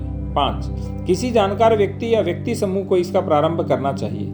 यदि यह व्यक्ति प्रसिद्ध हो, प्रतिष्ठित हो, सम्माननीय हो तो बहुत ही अच्छा होगा। यदि समझदार है परंतु एकांत प्रिय होने से प्रतिष्ठित नहीं है तो उसे अधिक समय की आवश्यकता होगी। 6. ऐसे व्यक्ति को सर्वप्रथम अपने मस्तिष्क और हृदय में इस स्थिति को सुलझाना चाहिए। 7. इसके बाद समान धर्मा लोगों की खोज करनी चाहिए और बुद्धि और हृदय में इस विषय की प्रतिष्ठा करनी चाहिए। 8. इसके बाद विचारों को कागज पर उतारना चाहिए, इसका प्रचार प्रसार करना चाहिए, विद्वत गोष्ठियों का आयोजन भी करना चाहिए। 9. राज्य व्यवस्था के प्रमुख लोगों के साथ इस विषय को चर्चा का प्रारंभ करना चाहिए। यह क्रम निरंतर चलना चाहिए। चिंतन और चर्चा में राज्य की सहभागिता सुनिश्चित करनी चाहिए। 10. शिक्षा क्षेत्र की पहल और राज्य के अनुमोदन से अर्थ क्षेत्र के धुरीणों के साथ इस प्रश्न की चर्चा करना आवश्यक होगा। 11. समाज हितैषी चिंतकों को सामाजिक स्तर पर इस प्रश्न को छेड़ना चाहिए। 12. अर्थ क्षेत्र और राज्य क्षेत्र की भूमिका महत्वपूर्ण रहेगी, क्योंकि संपूर्ण अर्थव्यवस्था के साधन के रूप में आज शिक्षा की व्यवस्था हुई है। शिक्षा को अर्थनिरपेक्ष बनाने की योजना अर्थ क्षेत्र को करनी होगी। 13. यह कार्य निरंतर लगे रहने से ही होगा। इसमें दायित्व और नेतृत्व शिक्षकों को लेना होगा। जब तक ज्ञान के प्रति निष्ठावान, अर्थ के स्थान पर ज्ञान का अधिक गौरव मानने वाले, ज्ञान की सेवा करने वाले और ज्ञान के माध्यम से समाज की सेवा करने हेतु तत्पर, राष्ट्र को ज्ञाननिष्ठ बनाने की आकांक्षा रखने वाले शिक्षक नहीं होंगे, तब तक यह कार्य होने वाला नहीं है। 14. ऐसे शिक्षकों को राज्य का अर्थ क्षेत्र पैदा नहीं कर सकता, धर्म क्षेत्र पैदा नहीं कर सकता। कोई विद्वान, साधु, संत, सन्यासी, ज्ञानी और त्यागी व्यक्ति स्वयं शिक्षक बनकर इस प्रश्न को अपने हाथ में लेता है और अपने साथ ऐसी ही वृत्ति वाले शिक्षकों को जोड़ता है, तो इस संकट का निवारण हो सकता है। 15. आज इस प्रकार के राष्ट्रीय शिक्षा आंदोलन की आवश्यकता है। केवल शिक्षा के बारे में विचार करने से पर्याप्त नहीं होगा। शिक्षा को बद्ध करने वाले को समझना और उनसे मुक्ति के प्रयास करना आवश्यक है। 16. मुझे लगता है कि पितामही विद्यापीठ यदि इसे अपनी कार्य योजना में समाविष्ट करता है तो हमारे जैसे अनेक लोग इसमें जुड़ जाएंगे। विद्यापीठ के आचार्यों के पास स्पष्ट समझ, साफ दृष्टि, समाज को जोड़ने की शक्ति, परिश्रम करने की तत्परता और ज्ञान का सामर्थ्य है। देखते ही देखते हम देश भर में अनुकूल स्थिति निर्माण कर देंगे। 17. अंतिम बिंदु, मूल प्रश्न के संदर्भ में मेरे मन में जो विचार आए उन्हें मैंने आपके समक्ष प्रस्तुत किए। आपके हृदय तक पहुंचाने में यदि मैं यशस्वी रहा तो यह विचार अवश्य आगे बढ़ेगा और परिणाम तक पहुंचेगा। ऐसा हो, ऐसी परमात्मा के श्री चरणों में प्रार्थना के साथ मेरी प्रस्तुति समाप्त करता हूं। नमस्कार। आगे मुख्य बिंदु है भारतीयता के प्रकाश में समाज पुनर्रचना की प्रक्रिया। स्वामी रामानंद तीर्थ सन्यासी थे। 27 वर्ष की उनकी आयु थी। 10 वर्ष पूर्व उन्होंने सन्यास ग्रहण किया था। सन्यासी को भिक्षा मांगनी चाहिए, इस व्रत का पालन करते थे। एक ही स्थान पर 3 दिन से अधिक नहीं रहना चाहिए, इस नियम का पालन नहीं करते थे, क्योंकि विद्वत चर्चा में कहीं एक स्थान पर अधिक रहने की आवश्यकता पड़ जाती थी। अपने पूर्वाश्रम में वे केंद्रीय विश्वविद्यालय के कुलपति रहे थे। उस विश्वविद्यालय का प्रारंभ भी उन्होंने ही किया था। देश में मूर्धन्य विद्वानों से उनका परिचय भी था और समय समय पर वार्तालाप भी होता था। सन्यासी के नाते उनका जो अटन होता था उसमें इन विद्वानों से मिलना भी होता था। चिंतक और लेखक भी थे, ज्ञानी और उत्तम वक्ता भी थे। सर्वाधिक महत्व की बात यह थी कि वे भारतीय विचार पर आधारित व्यवस्थाओं की प्रतिष्ठा करना चाहते थे। आज के विषय पर उन्होंने जो वक्तव्य दिया उसका सार इस प्रकार था। 1. भारतीय समाज अमरता का वरदान लेकर आया है। इसका कारण है उसका आत्म तत्व का अधिष्ठान है। भारत में मंत्र दृष्टा ऋषियों के हृदय में उस आत्म तत्व की अनुभूति हुई। उनकी वृद्धि उस अनुभूति की समझ प्रकट हुई। उनकी वाणी ने उसे व्यक्त किया। उसे व्यवस्था में ढालने के लिए धर्म को आधार बनाया गया। उस अनुभूति ने अंतःकरण में जो प्रेम का भाव उत्पन्न किया उसे से संबंध का आधार बना और इस अंतस्तत्व से प्रेरित भारत समाज रचना हुई। भारतीय समाज की अमरता का रहस्य प्रेम, सत्य, धर्म और आत्मा अनुभूति है। 2. भारत को हर व्यवस्था में ये आधार प्रकट होते हैं। भारतीय व्यक्ति पंच महाभूतों को देवता मानता है, धरती, नदी, गाय आदि को माता मानता है। उन्हें प्रेम करता है, उनके प्रति कृतज्ञता व्यक्त करता है, अपनी आवश्यकताओं की पूर्ति के लिए उनका दोहन करता है और उनका रक्षण करता है। यह समाज की सुख और समृद्धि का आधार है। भारतीय बुद्धि इस सृष्टि को एक आत्म तत्व का अनेक तत्व में आविष्कार मानती है, इसलिए दिखाई देने वाले भेदों में अभेद का अनुभव करती है। भेद को विविधता और सुंदरता मानती है। इस कारण से संघर्ष, वैमनस्य और हिंसा को वह पनपने नहीं देती। 4. निस्वार्थता, त्याग, सेवा, ध्यान, यज्ञ आदि दूसरों के साथ के संबंध के प्रेरक तत्व हैं। इन कारणों से सुख मिलता है और विनाश टलता है। 5. मैं आत्मा हूँ और ये सारी सृष्टि ब्रह्म स्वरूप है। यह मूल धारणा संबंधों को सही बनाती है। 6. भारतीय समाज रचना के इन आधारों को नष्ट करने का प्रयास किया गया। हमने इन्हें भुला देने का क्रम अपनाया। कुछ मात्रा में भूल गए, तब से हम संकट में पड़ गए। 7, हमारी रचना और संबंध सेमेटिक विचारधारा के प्रभाव से कृत्रिम कानून, कामपरायणता, अर्थ प्रधानता, प्रकृति का शोषण, स्वमान, स्वतंत्रता और गौरव की हानि में परिणत हुए। 8, हमें यदि अपने समाज की पुनर्रचना करनी है तो प्रथम तो इन कारणों को समझना होगा। 9, पुनः एक बार हमारे दैनंदिन जीवन की छोटी छोटी बातों को ठीक करना होगा, जैसे कि प्रातःकाल जल्दी उठना, व्यायाम करना, स्तोत्रादि का पठन करना, योगाभ्यास करना, भोजन सही समय पर करना, घर के काम करना, सेवा और परिचर्या करना, रात्रि में जल्दी सोना आदि बातों को अपनाना होगा। 10, अन्न, जल, अग्नि, वायु, आकाश, पृथ्वी आदि को पवित्र मानकर उनका प्रदूषण नहीं करना, इसे नियम बनाना होगा। 11, यज्ञ, दान, तप, सेवा को दिनचर्या का भाग बनाना होगा। 12, प्लास्टिक, पेट्रोलियम, रसायन आदि से मुक्त होना होगा। 13, यंत्र आधारित केंद्रीकृत उत्पादन का त्याग अनिवार्य होगा। विद्युत, पेट्रोल आदि ईंधनों पर चलने वाले यंत्रों का भी त्याग करना होगा। 14, समाज सेवा, देशभक्ति और वसुधैव कुटुंबकम को अपनाना होगा। 15, धर्म और संस्कृति को आधार बनाना होगा। 16, यह सब करने के लिए धर्माचार्यों को समाज का प्रबोधन करना होगा। विद्वानों को शास्त्रों का अध्ययन कर नई स्मृतियां निर्माण करनी होंगी। शिक्षकों को नई शिक्षा व्यवस्था बनानी होगी।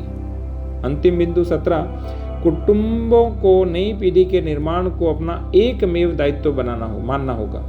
नई पीढ़ी का निर्माण ही सही समाज सेवा है, सही राष्ट्रभक्ति है और सही धर्म और संस्कृति की रक्षा है, ऐसा मानना होगा। यह सब करना सरल तो नहीं है, परंतु इसके अतिरिक्त कोई मार्ग भी तो नहीं है। अतः हम सभी मिलकर विचार करें कि हम किस प्रकार अपने आप को इस कार्य में जोड़ें। हरि ही ओम। इस प्रकार 4 प्रखर विद्वानों ने 4 गंभीर विषयों पर अपने वक्तव्य दिए। इसके बाद क्रम था प्रयोग करने वालों के प्रयोग की प्रस्तुति। 1, गो ग्राम विश्वविद्यालय। महेंद्र सिंह गोपाल ने अपने प्रयोग की जानकारी देते हुए कहा, गो ग्राम विश्वविद्यालय की स्थापना 15 वर्ष पूर्व इस आधारभूत धारणा के साथ हुई थी कि देश की समृद्धि का मूल आधार ग्राम है और ग्राम का आधार कृषि और गोपालन है।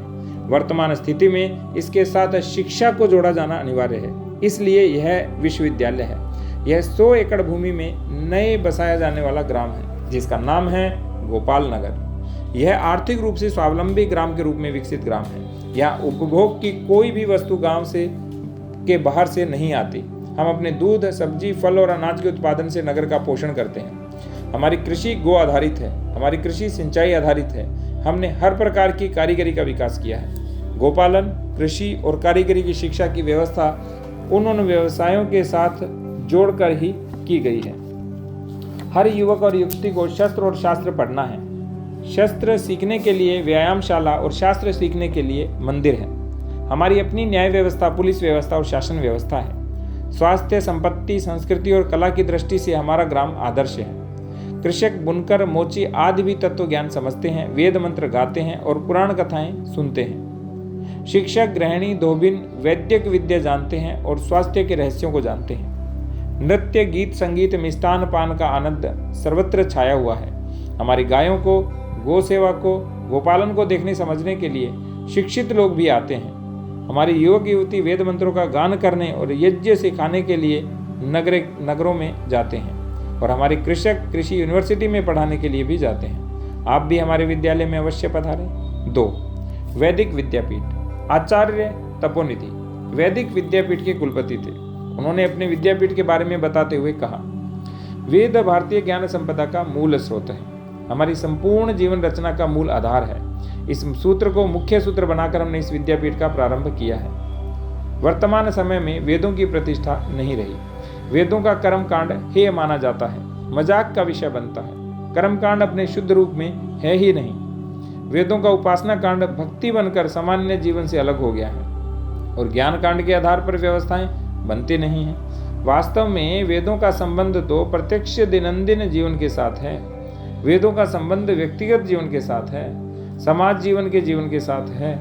वेदों का संबंध व्यक्तिगत जीवन के साथ है, समाज जीवन के साथ है और राष्ट्र जीवन के साथ है। इस संबंध को पुनः स्थापित करने के लिए वैदिक विद्यापीठ की स्थापना हुई है। सबसे पहली बात है वेद पाठ। श्रुति रूप में वेद जीवंत रहने चाहिए, इसलिए देश की अन्य वेद पाठशालाओं के समान हम भी वेदगान करते हैं। कर्म कांड को उसके शुद्ध रूप में सिखाने का काम भी विद्यापीठ में हो रहा है, परंतु मुख्य बात है अनुसंधान की। देश की और विश्व की वर्तमान समस्याओं का निराकरण वेदों के आधार पर किस प्रकार किया जा सकेगा, इस दृष्टि से अध्ययन, विमर्श, अनुसंधान और लेखन होता ही है। इस दृष्टि से विद्वत सभाओं का आयोजन भी होता है। और एक विशेषता है, वर्तमान भौतिक विज्ञान, तंत्र ज्ञान और यंत्र विद्या का आधार वेद विज्ञान में है। इसका प्रतिपादन कर वर्तमान विज्ञान और तंत्र ज्ञान के खंडात्मक और एकांगी चिंतन और प्रयोग को एकात्म विज्ञान के प्रकाश में दिशा देने का कार्य वैदिक विद्यापीठ में होता है। ये दो इस विद्यापीठ के महत्वपूर्ण उद्देश्य हैं और विशेषताएं हैं। इस क्षेत्र में कार्य करने की आवश्यकता भी है और संभावना भी बहुत है। 3. उद्योग शिक्षा संस्थान। विश्वकर्मा पंचाल इस संस्थान के संचालक थे। उन्होंने इस संस्थान की जानकारी देते हुए कहा, यह अपने आप में सर्वथा परिपूर्ण संस्थान है। इसमें उत्पादन होता है, उत्पादन करना सिखाया भी जाता है और उत्पादन को बेचकर अर्थार्जन भी किया जाता है। प्रथम मैं उत्पादन की बात करूंगा। दैनंदिन जीवन में उपयोगी कृषि उत्पादनों को छोड़कर अन्य भौतिक वस्तुओं का उत्पादन इस संस्थान में होता है। उत्पादन के कुछ नियम हैं। पहला नियम है, यहाँ उत्पादन मनुष्य के श्रम के आधार पर ही किया जाता है। मनुष्य के दो सहायक हैं, एक है यंत्र और दूसरे हैं प्राणी। जिन यंत्रों का प्रयोग होता है वे मनुष्य की अथवा प्राणियों की ऊर्जा पर चलने वाले ही होते हैं, विद्युत या पेट्रोल जैसी ऊर्जा पर नहीं। यदि कहीं पर ईंधन की आवश्यकता हुई तो लकड़ी और गोबर के कंडों के अतिरिक्त किसी भी प्रकार के ईंधन का प्रयोग नहीं होता। मनुष्य का स्वास्थ्य और प्रकृति का पर्यावरण सुरक्षित रहे, इसी प्रकार की वस्तुओं का उत्पादन हम करते हैं। इसलिए प्राकृतिक पदार्थों का ही उत्पादन होता है, कृत्रिम का नहीं। किसी भी प्रकार की जीव हिंसा न हो, इसका ध्यान रखा जाता है। व्यवस्था की दृष्टि से उत्पादन केंद्रीकृत नहीं है। छोटी छोटी इकाइयां स्वायत्त बनकर काम करती हैं, परंतु इनका आपसी संबंध एक नेटवर्क का है। यह नेटवर्क उत्पादनों का नियमन और नियंत्रण करता है, जिससे अभाव भी न रहे, घाटा भी न रहे और बेरोजगारी न रहे। बाजार के लिए कम से कम यातायात, कम से कम संग्रह और कम से कम बिचौलिए हों, इसका भी ध्यान रखा जाता है। स्पर्धा की मात्रा शून्य रहे, यह भी हमारा लक्ष्य रहता है। गांव के बच्चे को कोई ना कोई उद्योग सीखना है, चाहे उसे आगे जाकर अर्थार्जन करना हो या नहीं। 10 वर्ष की आयु में उद्योग शिक्षा शुरू होनी चाहिए। जिसे अर्थार्जन नहीं करना, उसके लिए 15 वर्ष की आयु तक सीखना है। अर्थार्जन करना है, उसे 20 वर्ष की आयु तक सीखना है और 20 वर्ष पूर्ण होते ही अर्थार्जन शुरू होता है। उद्योग सीखने का कोई शुल्क नहीं है। प्रवेश के लिए भी साधारण पात्रता देखी जाती है, परंतु शिक्षा के समय कड़ा अनुशासन रहता है। वृत्ति प्रवृत्ति का ठीक होना अनिवार्य है। अनुत्पादक उद्योगों को जरा भी अनुमति नहीं है। उद्योग सीखते समय भाषा, गणित, इतिहास, विज्ञान आदि की शिक्षा, व्यायाम, खेलकूद, गीत, संगीत, कला आदि की शिक्षा का प्रावधान भी संस्थान में ही किया जाता है। देश विश्व की जानकारी, वर्तमान जीवन के संकट और उनसे मुक्ति आदि विषय भी होते हैं। अनावश्यक निरुपयोगी विषय सिखाए नहीं जाते। सीखने के बाद काम नहीं करने की, उद्योग परिवर्तित करने की निरर्थक अनर्थक स्वतंत्रता नहीं है। कोई बेरोजगार न रहे, इसकी चिंता उद्योग के स्वामी को करनी है, वह उसका दायित्व है। गुणवत्ता, उत्कृष्टता, सृजनशीलता, नवीनता, विविधता, विपुलता आदि का ध्यान भी रखा जाता है। देश की अर्थव्यवस्था को ठीक करने का यह एक उदाहरण है। यह नमूना कहीं पर विकसित किया जा सकता है। इस दृष्टि से IIT जैसे संस्थानों के साथ संवाद करने को भी हमारी पद्धति रही है। इसे देखने समझने के लिए पधारने की आप सबको प्रार्थना कर मैं समाप्त करता हूँ। नमस्कार।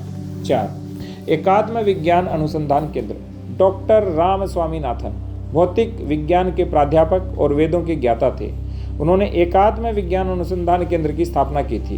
उन्होंने अपने इस केंद्र के बारे में बताते हुए कहा, आजकल लोग विज्ञान और वैज्ञानिकता जैसे शब्दों का बिना समझे प्रयोग करते हैं। उनका आग्रह भी मिथ्या होता है और व्यवहार भी। यह सदैव मेरी चिंता का विषय रहा है, परंतु उससे भी अधिक चिंता का विषय रहा है आज के विज्ञान के अध्येताओं और अध्यापकों और वैज्ञानिकों की विज्ञान शब्द का प्रयोग करने की बुद्धि।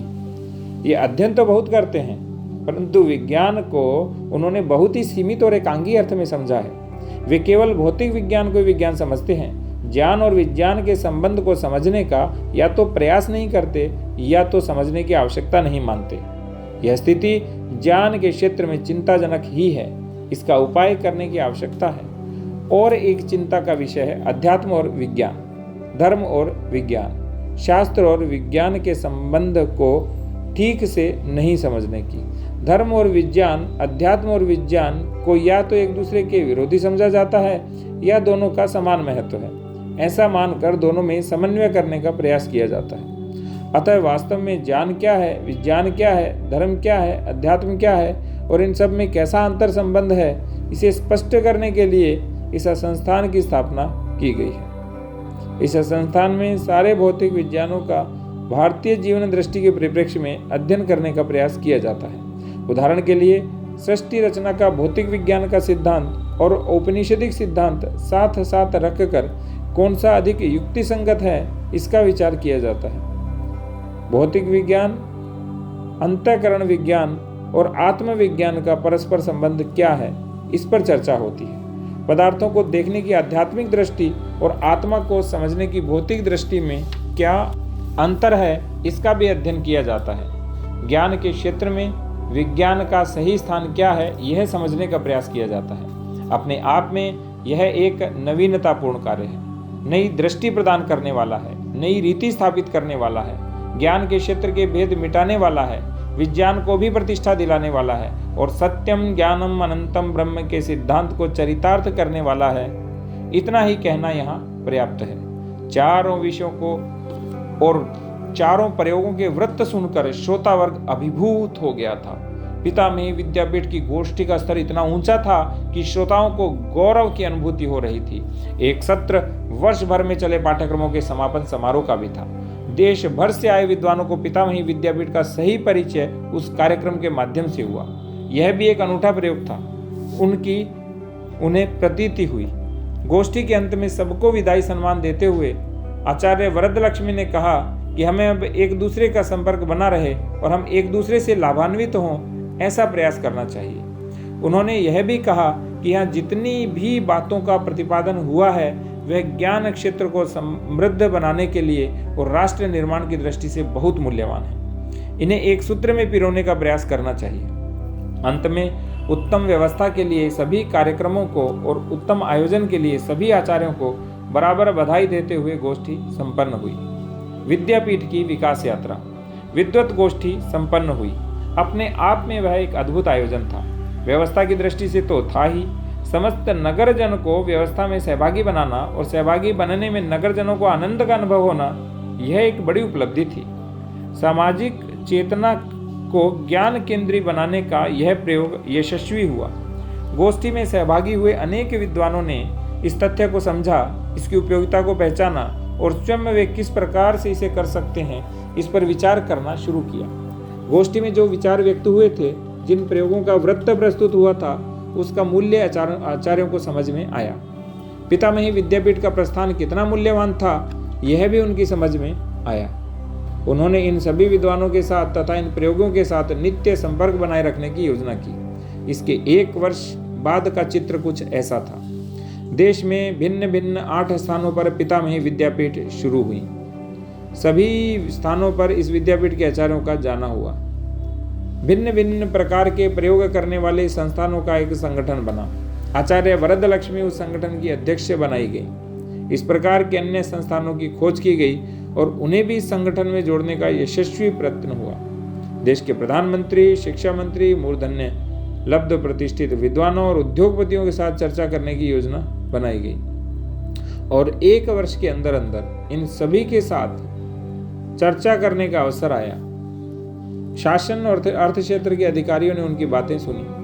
पुनः पुनः मिलने की आवश्यकता दर्शाई गई। इस प्रकार पितामही विद्यापीठ ने देश के शिक्षा जगत को भारतीय शिक्षा की पुनः प्रतिष्ठा का मार्ग दिखाया। देश में एक आशा का उदय हुआ कि स्थिति कितनी भी विपरीत हो, उसमें से सारे मार्ग निकाले जा सकते हैं, उसमें से मार्ग निकाला जा सकता है। पितामही विद्यापीठ के आचार्य इसी बात से आत्म संतोष का अनुभव कर रहे थे। अस्तु इति शुभम। राम राम, राधे राधे, हरे कृष्ण।